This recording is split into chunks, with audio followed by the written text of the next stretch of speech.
Leadership psychology. So ഈ സമയത്ത് panic discount കൊടുത്ത് പബ്ലിക്കിനെ അറിയിക്കരുത് that stable, they are showing their face. അതാണ് സ്റ്റെബിലിറ്റി.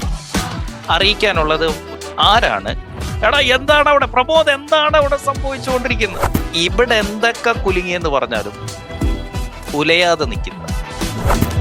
അപ്പം ആരെങ്കിലും ഒക്കെ പടം വന്നാലും ഒന്നും അതിശയിക്കാനൊന്നുമില്ല. ഈ ഫ്ലൈറ്റ് ലൈറ്റ് മോഡൽ ഓക്കെ, അല്ലാതെ ഇവിടെ ആരെയും പടമാണ്. ഹോപ്പ് റവന്യൂ കണ്ടോണ്ട് നിങ്ങളുടെ നാവിൽ നിന്ന് അങ്ങനെ വരരുത്. ആ സ്റ്റേജിൽ കാണുന്ന കളിക്ക് പിന്നിൽ ക്രൈസിസ് ആക്ച്വലി പല ചരടുകൾ ഉണ്ടാവും. ഈ ചരടെല്ലാം ഈ കയ്യിൽ വെച്ചിട്ടായിരിക്കും വലിക്കുന്നത്. It doesn't create winners. വരരുത്. ആൻഡ് ലീഡർഷിപ്പ് വിസിബിലിറ്റി, ഞാൻ ഇവിടൊക്കെ തന്നെ ഉണ്ടെന്ന് അത് വിട്ടേരാ, അവന്റെ കാര്യം വിട്ടേരാ. ഞാൻ ഒരു കാര്യം പറഞ്ഞു, നിങ്ങളുടെ നാവിൽ നിന്ന് ഒരു കാരണവശാൽ ക്രൈസിസ് ആരെയും വിജയിപ്പിക്കുന്നില്ല. അത്രയും അധികം. അതാണ് ലീഡേഴ്സ്. Make your business. ഇങ്ങോട്ട് ഇനി ബാക്കി കേട്ടോണം.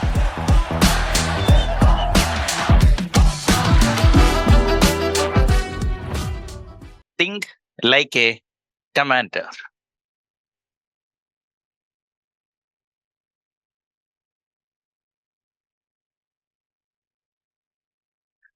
നമുക്ക് ക്രൈസിസ് ഉണ്ടാവുമ്പോൾ നമുക്ക് ചുറ്റും ഒരു അനിശ്ചിതത്വം ഉണ്ടാകുമ്പോൾ എന്താണ് ഒരു സിഇഒ, ഒരു ഓണർ ചെയ്യേണ്ടത്? ആ സമയം നമ്മൾ ഒരു കമാൻഡറെ പോലെ ചിന്തിക്കുക, പ്രവർത്തിക്കുക. ഈ സമയത്ത് മാർക്കറ്റ് നോക്കുന്ന ഒരു കാര്യമുണ്ട്.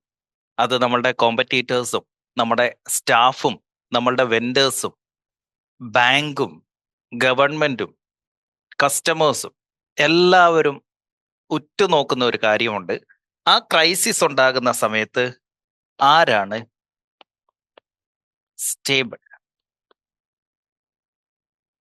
സ്റ്റെബിലിറ്റി, ആരാണ് ഉലയാതെ നിൽക്കുന്നത്?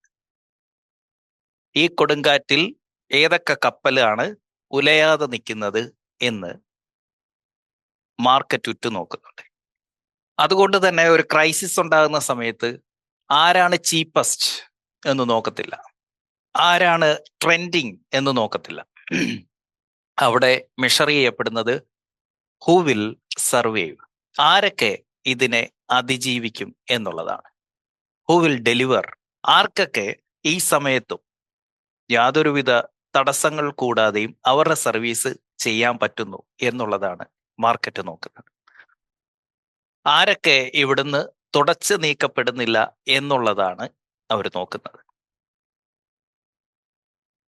അപ്രതീക്ഷിതമായ ആ ഒരു സംഭവത്തിൽ ആർക്കൊക്കെ നിലനിൽപ്പുണ്ടാകുന്നു എന്നുള്ളതാണ് നോക്കുന്നത്. സോ ഇതാണ് നമ്മൾ സ്റ്റേബിൾ ആണ് എന്ന് മാർക്കറ്റിനെ അറിയിക്കാൻ പറ്റുന്ന ഏറ്റവും നല്ല അവസരം. ഈവൻ ഇഫ് നമ്മുടെ സ്റ്റെബിലിറ്റി അത്ര സ്ട്രോങ് അല്ലെങ്കിൽ പോലും ഇവിടെ നമ്മൾ കൊണ്ടുവരേണ്ട ഒരു കാര്യമാണ് പെർസീവ്ഡ് സ്റ്റെബിലിറ്റി. നമ്മൾ സ്റ്റേബിൾ ആണ് എന്ന തോന്നൽ ആളുകളിൽ കൊണ്ടുവരണം. നമ്മൾ സ്റ്റേബിൾ ആയിരിക്കാം, നമുക്ക് യാതൊരുവിധ പ്രശ്നം ഉണ്ടായിരിക്കത്തില്ല, ഇതും ആളുകൾ അറിയണം. ഇനി നമുക്ക് ചെറിയ പ്രശ്നങ്ങളൊക്കെ ഉണ്ടായിരിക്കാം, എന്നാലും നമ്മൾ സ്ട്രോങ് ആണ് എന്ന് മറ്റുള്ളവർക്ക് തോന്നണം. അതാണ് പെർസീവ്ഡ് സ്റ്റെബിലിറ്റി എന്ന് പറയുന്നത്. മറ്റുള്ളവർക്ക് തോന്നും വിധം നമ്മളുടെ ആ സ്റ്റെബിലിറ്റി കാണിക്കാൻ നമുക്ക് പറ്റണം. മറ്റുള്ളവർക്ക് ഫീൽ ചെയ്യണം that we are safe, we are stable. അത് ആ പെർസീവ്ഡ് സ്റ്റെബിലിറ്റി കൊണ്ടുവരുന്നത് 4 പില്ലേഴ്സിൽ കൂടിയാണ്, 4 കാര്യങ്ങളിൽ കൂടിയാണ് ആ പെർസീവ്ഡ് സ്റ്റെബിലിറ്റി നമുക്ക് കൊണ്ടുവരാനായിട്ട് സാധിക്കുന്നത്. ഒന്നാമത്തതാണ് ഓപ്പറേഷണൽ സ്റ്റെബിലിറ്റി.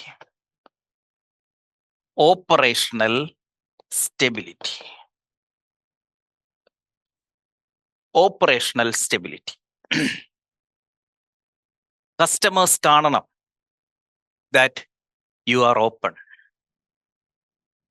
നമ്മൾ ഇപ്പോഴും തുറന്ന് പ്രവർത്തിക്കുന്നുണ്ട് എന്ന് കസ്റ്റമേഴ്സ് അറിയണം, ഇല്ലെങ്കിൽ അവരെ അറിയിക്കണം. നമുക്കിപ്പോഴും സ്റ്റാഫ് ഉണ്ട് എന്നുള്ളത് അവരറിയണം. നമ്മളിപ്പോഴും ഓൺ ടൈം ഡെലിവറി ചെയ്യുന്നുണ്ട് എന്നുള്ളത് അവരറിയണം. നമ്മളിപ്പോഴും റീച്ചബിൾ ആണ് എന്നവരറിയണം. എങ്ങനെ? എന്തുവാ? അതിന് എന്ത് ചെയ്യണം? ഇന്ന് വരെ നിങ്ങൾ ചെയ്യാത്ത കുറച്ച് കാര്യങ്ങൾ ഇപ്പൊ ചെയ്യേണ്ടതുണ്ട്. അത് നിങ്ങളുടെ ബാക്ക് എൻഡ് ഓപ്പറേഷൻസ് നടക്കുന്ന ഫോട്ടോസ് ആകാം, വീഡിയോസ് ആകാം. ഇപ്പൊ നമ്മുടെ രാവിലെ ഓഫീസിൽ നമ്മുടെ സ്റ്റാഫ് എല്ലാം കൂടി ഇരുന്ന് വർക്ക് ചെയ്യുന്നു. ഇതിന്റെ ഒരു വീഡിയോ എടുക്കാം. നിങ്ങളുടെ ഒരു സ്റ്റോക്ക് വന്നിരിക്കുന്നു, അല്ലെങ്കിൽ നിങ്ങളുടെ വെയർഹൗസിൽ അവിടേക്ക് സാധനം ഇറക്കി വെക്കുന്നു, അല്ലെങ്കിൽ സാധനം എടുത്തുകൊണ്ട് പോകുന്നു, ഇല്ലെങ്കിൽ നിങ്ങളുടെ വർക്ക് സൈറ്റിൽ വർക്ക് നടന്നുകൊണ്ടിരിക്കുന്നു. ഇതിന്റെ വീഡിയോ എടുത്ത് നിങ്ങളുടെ കസ്റ്റമേഴ്സും നിങ്ങളുടെ മാർക്കറ്റും കാണേ ഇന്ന് തന്നെ പോസ്റ്റ് ചെയ്യണം. That is A statement. ഇതൊന്നും ഞങ്ങളെ ബാധിക്കുന്നില്ലെന്നും, അവിടെ പലതും പൊട്ടുന്നുണ്ടാവും, പക്ഷെ ഇവിടെ ഷോ മസ്റ്റ് ഗോ ഓൺ. ഞങ്ങളുടെ ഓപ്പറേഷൻസിനെ ഇതൊന്നും ബാധിച്ചിട്ടില്ല എന്നുള്ള ഒരു പവർഫുൾ സ്റ്റേറ്റ്മെന്റ് കൊടുക്കാൻ നമുക്ക് പറ്റണം. Behind the scene team activity, അല്ലെങ്കിൽ നമ്മളുടെ ബിഹൈൻഡ് ദ സീൻ നടക്കുന്ന ഓപ്പറേഷണൽ ആക്ടിവിറ്റീസ്, ഇതിനെ സംബന്ധിക്കുന്ന ഫോട്ടോസോ വീഡിയോസോ റൈറ്റപ്പുകളോ നിങ്ങൾ സോഷ്യൽ മീഡിയയിൽ മസ്റ്റായി പോസ്റ്റ് ചെയ്യണം. നിങ്ങളുടെ കസ്റ്റമേഴ്സിലേക്ക് കൃത്യമായി അത് മെയിൽ അയച്ചോ വാട്സപ്പ് ചെയ്തോ അവരെ അറിയിക്കണം. ഇവിടെ ഇങ്ങനെയൊക്കെയാണ്, അതൊക്കെ അവിടെ നടക്കും. പക്ഷെ അവർ ഓപ്പറേഷണൽ സ്റ്റെബിലിറ്റി ഈ രീതിയിലാണ്. എവറി വീക്ക് നമ്മുടെ ഓപ്പറേഷൻസ് സ്മൂത്തായി റൺ ചെയ്യുന്നു എന്നുള്ളത് നമ്മൾ മാർക്കറ്റിനോട് വിളിച്ചു പറഞ്ഞുകൊണ്ടേയിരിക്കണം. ബിഹൈൻഡ് ദ സീൻ ആക്ടിവിറ്റീസ് അവരെ കാണിച്ചുകൊണ്ടേയിരിക്കണം. നമ്മൾ ഫുൾഫിൽ ചെയ്യുന്ന കാര്യങ്ങൾ, അതായത് നമ്മൾ പറഞ്ഞിരിക്കുന്ന വാക്കുകൾ ഈ പ്രതിസന്ധിയിലും പാലിക്കപ്പെടുന്നുണ്ട്, നമ്മൾ പാലിക്കുന്നുണ്ട് എന്ന പ്രൂഫ് ഉണ്ടാക്കാൻ പറ്റിയ, ട്രസ്റ്റ് ബിൽഡ് ചെയ്യാൻ പറ്റിയ, ആളുകളുടെ ഉള്ളിൽ നമ്മൾ സ്റ്റേബിൾ ആണ് എന്ന് ഉറപ്പിക്കാൻ പറ്റിയ ഏറ്റവും മികച്ച സമയമാണ് ഇത്. You have to publicly confirm your service continuity. ഞങ്ങളെ ഇതൊന്നും ബാധിച്ചിട്ടില്ലെന്നും, ഞങ്ങളുടെ ഓപ്പറേഷണൽ ആക്ടിവിറ്റീസിൻ്റെ അകത്ത് ഇതൊന്നും ബാധകമേ അല്ല എന്നും, ഞങ്ങളുടെ സ്ഥാപനം അത്രയും ഓപ്പറേഷണൽ സ്റ്റെബിലിറ്റി ഉള്ളതാണെന്നും നമ്മൾ പറയുമ്പോൾ അത് കാണുന്നവർക്ക് നമ്മൾ കൊടുക്കുന്നത് സർട്ടനിറ്റിയാണ്, ഉറപ്പാണ്, അഷുറൻസ് ആണ്, ഞങ്ങൾ കൂടെ ഉണ്ടാകും എന്നുള്ളത്. കാരണം ഇതിനേക്കാൾ വലുതൊന്നും വരാനില്ലല്ലോ. അത് വന്ന സമയത്ത് ഞങ്ങൾ കൂടെ ഉണ്ടായിട്ടുണ്ടെങ്കിൽ, ഞങ്ങൾ ഇവിടൊക്കെ തന്നെ ഉണ്ടായിട്ടുണ്ടെങ്കിൽ, ഇനിയെന്നും ഇവിടെ തന്നെ ഉണ്ടാകും എന്നുള്ളതാണ്. So we continue to operate at full capacity. അവിടെ നമ്മൾ കാണിക്കുന്നത് നമ്മളുടെ കൃത്യമായ സപ്ലൈ, സ്ട്രക്ചേർഡ് സപ്ലൈ പ്ലാനിങ് ആണ് നമ്മൾ കാണിക്കുന്നത്. ഒന്നും ഞങ്ങളുടെ ഓപ്പറേഷൻസിനെ ബാധിച്ചിട്ടില്ല എന്നുള്ളത്. അതാണ് നമ്പർ 1. ഒന്ന്, ഓപ്പറേഷണൽ സ്റ്റെബിലിറ്റി. 2, മാർക്കറ്റിന് പെർസീവ്ഡ് വാല്യൂ കാണിച്ചു കൊടുക്കുന്ന രണ്ടാമത്തെ സ്റ്റെബിലിറ്റിയാണ് financial stability. Financial stability. Kozhikode വിഷയം ഉണ്ടായതിന് ശേഷം ഈ ഓപ്പറേഷണൽ സ്റ്റെബിലിറ്റി കാണിക്കാൻ വേണ്ടിയിട്ട് നെക്സ്റ്റ് ഡേ ഈ പ്രശ്നങ്ങൾ കത്തിക്കേറുന്ന മെയ് 26-ാം തീയതി രാത്രി തൊട്ട് പിന്നങ്ങോട്ടുള്ള എല്ലാ ദിവസങ്ങളും കിങ്സ് ക്ലബിൻ്റെ അകത്ത് ക്ലാസ് എടുക്കുന്നതും, അതുപോലെ തന്നെ കിങ്സ് ക്ലബിൽ ഇത്രയും പേര് ഓൺലൈനിൽ ഇരിക്കുന്നതും, അത് കഴിഞ്ഞ് ഇമ്മീഡിയറ്റ് ആയിട്ട് നെക്സ്റ്റ് വീക്ക് ഞാൻ എന്ത് ചെയ്തു, കുമരകത്ത് നമ്മളുടെ 3 ഡേയ്സിലെ പ്രോഗ്രാം സെറ്റ് ചെയ്യും, റെസിഡൻഷ്യൽ പ്രോഗ്രാം സെറ്റ് ചെയ്യും. അവിടെ നൂറുകണക്കിന് പേര് കൊണ്ടുവരികയും അവിടെ വെച്ച് ക്ലാസ് എടുക്കുകയും അതിനുശേഷം നമ്മൾ ഇമ്മീഡിയറ്റ് ആയിട്ട് ദുബൈയിലും കൊച്ചിയിലും കോഴിക്കോടല്ല, ഖത്തറിലും സൗദിയിലും 4 സ്ഥലങ്ങളിലും ലൈവ് പ്രോഗ്രാമുകൾ നടത്തുകയും അതിനുശേഷം നമ്മളുടെ സെലിബ്രേഷൻസുകൾ നടത്തുകയും എന്താണ് ഇവിടെ എന്തൊക്കെ കുലുങ്ങിയെന്ന് പറഞ്ഞാലും നെക്സ്റ്റ് ഡേ മോർണിംഗ് തൊട്ട് ഇവിടെ പരിപാടി നടന്നുകൊണ്ടേയിരിക്കുകയാണ്. നിങ്ങൾ അവിടെ കിടന്ന് കുരയ്ക്കും, നിങ്ങൾ അവിടെ പ്രശ്നം ഉണ്ടാക്കും, ഞങ്ങൾ ഇവിടെ അത്രയും സ്റ്റേബിൾ ആണ് എന്നുള്ള സ്റ്റേറ്റ്മെന്റ് ആയിരുന്നു കാണിച്ചത്. Financial stability. ആ പ്രശ്നം ഉണ്ടായി 4ാമത്തെ മാസത്തിലാണ് നമ്മൾ 5 കുട്ടികളുടെ വിവാഹം നടത്തുന്നത്. ഈ പ്രശ്നം ഉണ്ടായതിന്റെ 3ാമത്തെ ദിവസം ഞാൻ പോസ്റ്റ് ഇടുകയാണ്, ജനുവരി 1 വിവാഹത്തിലേക്ക് അപേക്ഷകൾ ക്ഷണിക്കുന്നു എന്ന് പറഞ്ഞിട്ട്. ഈ പ്രശ്നമുണ്ടായി വിത്തിൻ 30 ഡേയ്സ് ഞാൻ ഫാമിലിയും കൊണ്ട് ഇന്റർനാഷണൽ ട്രിപ്പുകൾ പോവുകയായിരുന്നു. എന്തിനാ? ഫിനാൻഷ്യൽ സ്റ്റെബിലിറ്റി കാണിക്കാൻ. ഇതൊന്നും നമ്മളെ ബാധിക്കുന്ന വിഷയമേ അല്ല എന്നുള്ളത്. ആ ദിവസങ്ങളിൽ എൻ്റെ അസറ്റുകളുടെ, എൻ്റെ ഫിനാൻഷ്യൽ സ്റ്റെബിലിറ്റി കാണിക്കാൻ പറ്റുന്ന രീതിയിലല്ല ഞാൻ സ്റ്റേറ്റ്മെന്റുകൾ ഇറക്കിക്കൊണ്ടേയിരുന്നു. അതുകൊണ്ടാണ് പിന്നീട് മാർക്കറ്റ് പറഞ്ഞത് അയാളെ ഇനി ഒന്നും ചെയ്യാൻ പറ്റത്തില്ല, അയാളുടെ കയ്യിൽ ഇഷ്ടം പോലെ കാശുണ്ട്. ഇത് പറയിപ്പിക്കണം, ഇത് ആളുകൾക്ക് തോന്നണം. ഉണ്ടായിട്ട് കാര്യമില്ല, തോന്നിക്കണം. അവർക്ക് ആ രീതിയിൽ തോന്നണം. ഏത് പ്രതിസന്ധി വന്നാലും അതിനെ ഓവർകം ചെയ്യാനുള്ള ഫിനാൻഷ്യൽ സ്റ്റെബിലിറ്റി ഉള്ളവരാണ് ഇവർ എന്ന് നമുക്ക് ചുറ്റും നിൽക്കുന്ന എല്ലാവർക്കും ഫീൽ ചെയ്യണം. അല്ലാതെ ഈ പ്രശ്നങ്ങൾ ഉണ്ടാകുന്ന സമയത്ത് പാനിക്കായിട്ട് കയറി നിങ്ങൾ ഡിസ്കൗണ്ട് കൊടുക്കരുത്. നിങ്ങൾ ഇന്നു മുതൽ ക്ലിയറൻസ് സെയിൽ എന്നും പറഞ്ഞിട്ട് പരസ്യം അടിച്ചിറക്കരുത്. നമ്മൾ പേയ്മെന്റ് കളക്ഷന് വേണ്ടിയിട്ട് നമ്മൾ സ്ട്രാറ്റജിക് ആയിട്ടുള്ള കാര്യം നമ്മൾ ഇന്നലെ പഠിച്ചു. പേഴ്സണലി കണക്ട് ചെയ്തിട്ട് ഇന്ന് നിങ്ങൾക്ക് ഇങ്ങനെ ഒരു ഓഫർ ഉണ്ട്, നിങ്ങൾക്ക് ഒരു 2% അല്ലെ 3%, അത് എന്തുകൊണ്ടാണെന്ന് നമ്മൾ ഇന്നലെ പഠിച്ചു. അത് സ്ട്രാറ്റജിക്കാ. എഫ് ക്യാഷിന് ഇൻട്രസ്റ്റ് കൊടുക്കുന്നതിനേക്കാൾ നല്ലത് കിട്ടാനുള്ള പൈസ ഓപ്പറേഷൻസിൽ നിന്ന് കണ്ടെത്തുന്നതാണ് എന്ന് ഇന്നലെ നമ്മൾ പഠിച്ചു. അത് പരസ്യം അടിച്ചിറക്കേണ്ട കാര്യമില്ല. നമ്മൾ ഡെസ്പറേറ്റ് ആണ് എന്ന് ആർക്കും തോന്നരുത്. എപ്പോൾ നമ്മൾ പണത്തെ ചേസ് ചെയ്യുന്നതായിട്ട് മാർക്കറ്റിന് ഫീൽ ചെയ്യുന്നോ അവിടെ നമ്മുടെ ഫിനാൻഷ്യൽ സ്റ്റെബിലിറ്റി ചോദ്യം ചെയ്യപ്പെടും. ഞാൻ ഇന്നലെ എന്താ പറഞ്ഞു? This is the time. Advertisement കൂട്ടേണ്ട സമയമാണിത്. ബാക്കി എല്ലാവരും നിർത്തുന്ന സമയത്ത് വേണം നമ്മളുടെ പരസ്യം തുടങ്ങാൻ. അവിടെ കാണിക്കുന്ന ഒരു സ്റ്റേറ്റ്മെന്റ് ഇതാണ്: financial stability. Nothing can break us. അത്രയും സ്ട്രോങ് ആണ് ഞങ്ങളുടെ ഫിനാൻസ്, അത്രയും ഇൻവെസ്റ്റ്മെന്റ് കപ്പാസിറ്റി ഞങ്ങൾക്കുണ്ട് എന്നുള്ളതാണ്. സോ ദയവ് ചെയ്ത് ഹെവി ക്ലിയറൻസ് മെസ്സേജിങ് നിർത്തുക. എമർജൻസി സെയിൽ എന്നുള്ള ഒരു സിറ്റുവേഷൻ കൊണ്ടുവരാതിരിക്കുക. ക്ലോസിംഗ് സ്റ്റോക്ക് എന്നുള്ള ഒരു രീതിയിലേക്ക് എത്താതിരിക്കുക. ഇമോഷണൽ മാർക്കറ്റിംഗ് ദയവ് ചെയ്ത് നിർത്തുക. നിങ്ങൾ ഇൻസ്റ്റെബിലിറ്റിയെ കുറിച്ച് സംസാരിക്കാതെ ഇരിക്കുക. അതിനെക്കുറിച്ചുള്ള ഒരു രീതിയിലുള്ള സിഗ്നലും നിങ്ങളിൽ നിന്ന് പുറത്തേക്ക് പോകാൻ പാടില്ല. പകരം സ്ട്രക്ചേർഡ് ആയിട്ടുള്ള പേയ്മെന്റ് പ്ലാൻസിനെ കുറിച്ചും സ്ട്രോങ് ആയിട്ടുള്ള വെൻഡർ റിലേഷൻഷിപ്പിനെ കുറിച്ചും കൺസിസ്റ്റന്റ് ആയിട്ടുള്ള പ്രൈസിങ് സ്ട്രാറ്റജിയിലേക്കും ചിന്തിക്കേണ്ട സമയമാണിത്.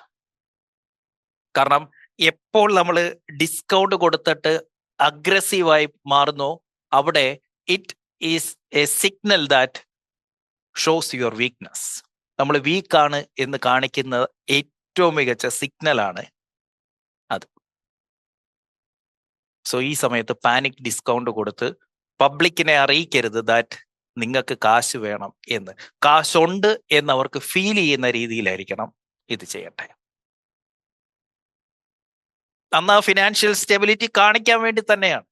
അത് കഴിഞ്ഞ ഉടനെ തന്നെ അത് വെറുതെ ഞാനൊരു കാര്യം ചെയ്യുന്നുണ്ടെങ്കിൽ അതിന് 100 കാരണങ്ങൾ അതിൻ്റെ പിന്നിലുണ്ടാവും. ആ സ്റ്റേജിൽ കാണുന്ന കളിക്ക് പിന്നിൽ പല ചരടുകൾ ഉണ്ടാവും. ഈ ചരടെല്ലാം ഈ കയ്യിൽ വെച്ചിട്ടായിരിക്കും വലിക്കുന്നത്. ആ സമയത്താണ് നമ്മൾ പുതിയ വണ്ടി ഇറക്കിയത്. റേഞ്ച് റോവർ നാട്ടിൽ ഇറക്കിയതും ഇവിടെ എനിക്ക് തോന്നുന്നു അത് കഴിഞ്ഞാണ് മിനി കൂപ്പർ എടുത്തതെന്ന് തോന്നുന്നു. ഇമ്മീഡിയറ്റ്ലി ഈ കപ്പൽ ആടി ഉലയുകയില്ല സാർ എന്നുള്ള സ്റ്റേറ്റ്മെന്റ് ആണ് നമ്മൾ അവിടെ കൊടുക്കുന്നത്. നമ്മളെ ഇതൊന്നും ബാധിച്ചിട്ടില്ല, ബാധിക്കുകയുമില്ല. ഇനി ആര്, അതിനാണ് ഞാൻ ഈ ക്ലാസ് എടുക്കുമ്പോഴായാലും, ഞാൻ നിങ്ങളുടെ അടുത്താണെങ്കിലും മാർക്കറ്റിലാണെങ്കിലും വീഡിയോസ് ഇറക്കുമ്പോഴാണെങ്കിലും പറയുന്നത്, I don't need your money. It's a statement. കസ്റ്റമറുടെ മുഖത്ത് നോക്കി, ലോകത്തിന്റെ മുഖത്ത് നോക്കി I don't need your money എന്ന് പറയാൻ പറ്റുന്ന ഫിനാൻഷ്യൽ സ്റ്റെബിലിറ്റിയിലേക്ക്, അതിന്റെ പേരാണ് ഫിനാൻഷ്യൽ കോൺഫിഡൻസ്. ഇപ്പൊ നമ്മുടെ ഏറ്റവും വൈറലായി ഓടിക്കൊണ്ടിരിക്കുന്ന വീഡിയോ ആണ്, എന്റെ കയ്യിലുള്ളത് മുഴുവൻ നിങ്ങൾ തിരിച്ചെടുത്തോളൂ, എന്നിട്ട് എനിക്ക് ഒരു 6 മാസം സമയം തന്നാൽ മതി, ഇതെല്ലാം ഞാൻ വീണ്ടും ഉണ്ടാക്കി കാണിച്ചു തരാം എന്ന ഫിനാൻഷ്യൽ കോൺഫിഡൻസ്. നമ്മുടെ ഒരു റീൽസ് ഇപ്പം ഓടിക്കൊണ്ടിരിക്കുക നല്ല രീതി. ഇതൊക്കെ ഉണ്ടാക്കുന്ന എന്താണ്? Perceived stability. ഇതിന്റെ പിന്നിൽ ഒരു സൈക്കോളജി ഉണ്ട്. നിങ്ങൾ വിചാരിക്കും ഇതൊക്കെ തള്ളാണ്, ഇത് ഇങ്ങേരെന്തിനാ എന്നും ഇത് പറഞ്ഞുകൊണ്ടിരിക്കുന്നത്. It's A psychology. നിങ്ങളുടെ ഉള്ളിലില്ലേ അങ്ങേറെ പണ്ട് പറയാറ് പൂത്ത വണം ഉണ്ടെന്ന് പറയിപ്പിക്കണം, തോന്നിപ്പിക്കണം. ഉണ്ടാവണമെന്നില്ല, തോന്നിപ്പിക്കണം. Especially during crisis. മൂന്നാമത്തെ സ്റ്റെബിലിറ്റി കൊണ്ടുവരേണ്ടത് കമ്മ്യൂണിക്കേഷൻ സ്റ്റെബിലിറ്റി.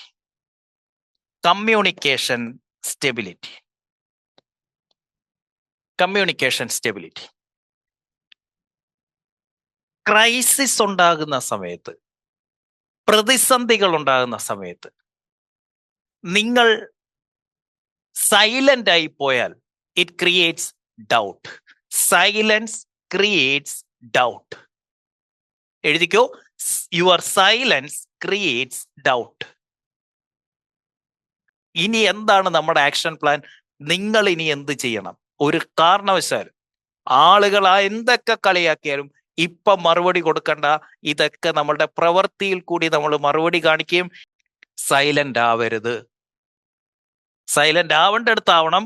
അല്ലാതെ നമ്മുടെ ടീമിനോട് കൃത്യമായി കമ്മ്യൂണിക്കേറ്റ് ചെയ്യാൻ നമുക്ക് പറ്റണം. കാരണം increase your communication frequency during crisis time. നിങ്ങൾ അയക്കുന്ന മെസ്സേജുകൾ, നിങ്ങളുടെ കോളുകൾ, നിങ്ങൾ അവരെ കെയർ ചെയ്യുന്നുണ്ട്. നിങ്ങൾ ആ സമയത്ത് നിങ്ങളുടെ കമ്മ്യൂണിക്കേഷൻ ഫ്രീക്വൻസി കൂട്ടണം. നിങ്ങളുടെ കസ്റ്റമേഴ്സുമായിട്ട്, നിങ്ങളുടെ വെൻഡേഴ്സുമായിട്ട് കൂട്ടണം. കാരണം ആ communication says that you are stable. ഒളിച്ചോടരുത്. റെഗുലർ അപ്ഡേറ്റുകൾ കൊടുത്തോണ്ടേയിരിക്കണം. നിങ്ങൾ ആ സപ്ലൈ ചെയിൻ ക്ലാരിറ്റി കൊടുത്തോണ്ടേയിരിക്കണം. കൃത്യമായി അവരുമായിട്ട്, ആരൊക്കെയാണോ നിങ്ങൾക്ക് ചുറ്റുമുള്ളത് അവരുമായിട്ട് കമ്മ്യൂണിക്കേറ്റ് ചെയ്യേണ്ട സമയമാണ് ഇപ്പോ. Communication stability. അവിടെ കമ്മ്യൂണിക്കേറ്റ് ചെയ്യുമ്പോൾ you have to communicate fact. Over communicate fact and under communicate fear. Over communicate fact and under communicate fear. ഇപ്പം നിങ്ങളുടെ ചൈനയിലുള്ള സപ്ലയേഴ്സ്, അവരെ അറിയിക്കണം എന്താണ് ഇവിടെ നടക്കുന്ന ഫാക്ട്. ഇവിടെ ഒരു പ്രശ്നവും ഇല്ല. നിങ്ങളുടെ വെൻഡേഴ്സ്, നിങ്ങളുടെ കസ്റ്റമേഴ്സ്, അവരെ അറിയിക്കണം ഇവിടെ ഒരു പ്രശ്നവും ഇല്ല. നമുക്കിനി ഇത്രയും നാളത്തേക്കുള്ള സപ്ലൈ ചെയ്യാനുള്ള സ്റ്റോക്ക് ഇരിപ്പുണ്ട്, ഇനിയും സ്റ്റോക്ക് വന്നുകൊണ്ടിരിക്കുന്നുണ്ട്. ഒരുവിധ പ്രൈസ് ഹൈക്കും ഉണ്ടാകാൻ പോകുന്നില്ല, ഒരു പാനിക്കും ഉണ്ടാകാൻ പോകുന്നില്ല, ഒന്നും സംഭവിക്കാൻ പോകുന്നില്ല. Communication stability. 1 operational stability, 2 financial stability, 3 communication stability, 4 the most important thing, leadership visibility.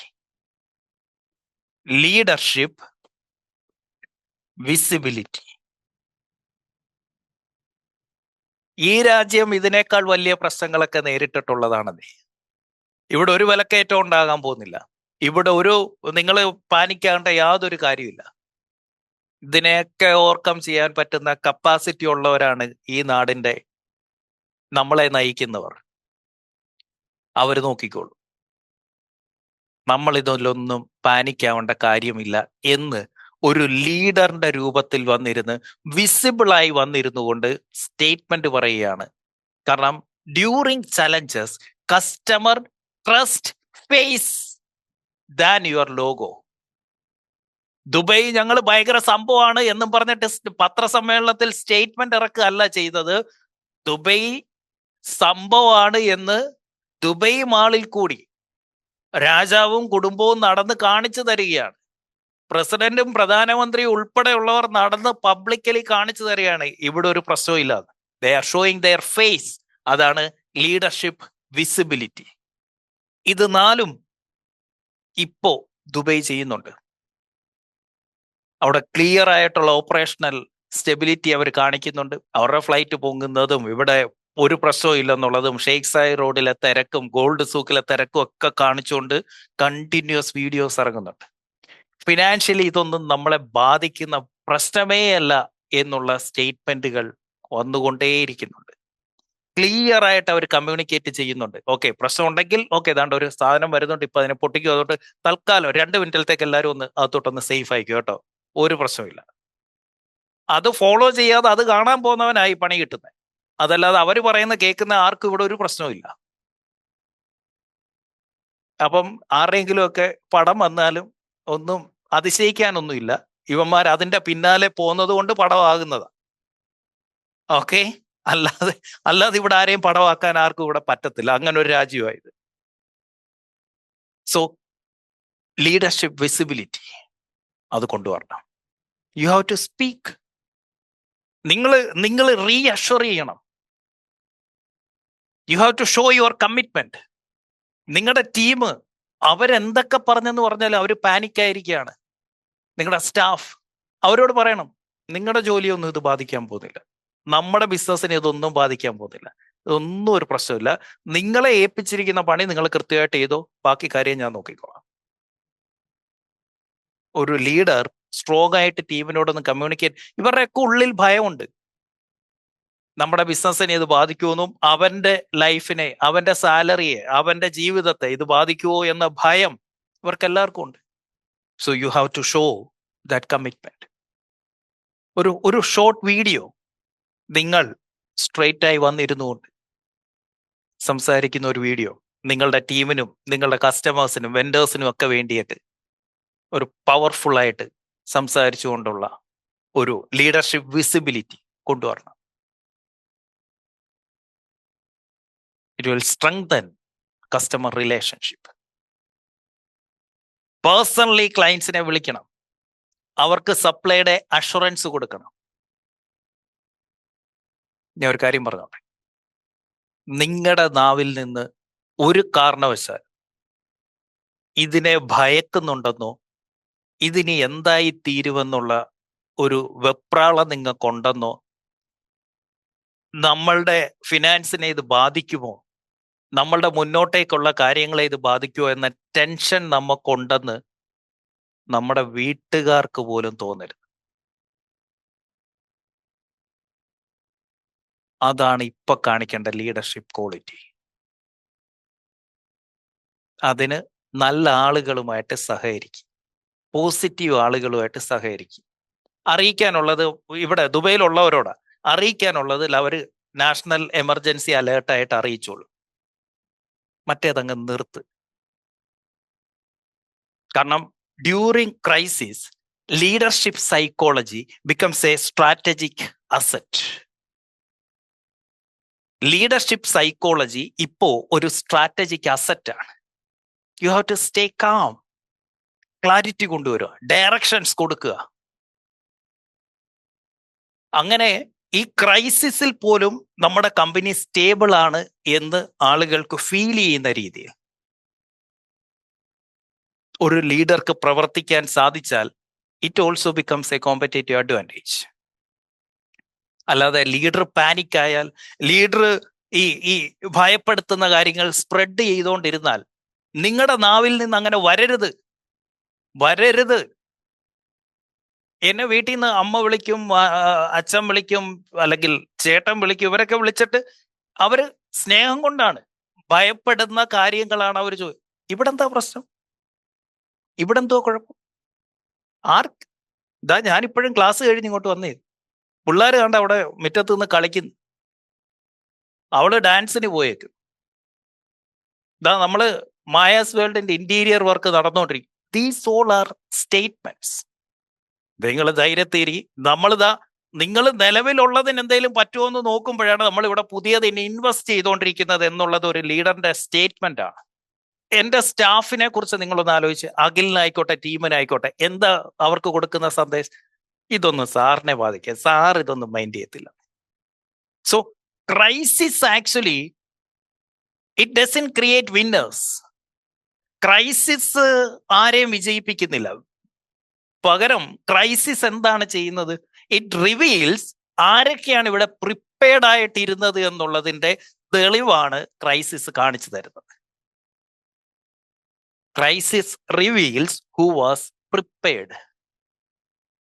ആരൊക്കെ പ്രിപ്പറേഷൻ എടുത്തിട്ടുണ്ട് എന്ന് കൃത്യമായി കാണിച്ചു തരുന്നതാണ് ക്രൈസിസ്.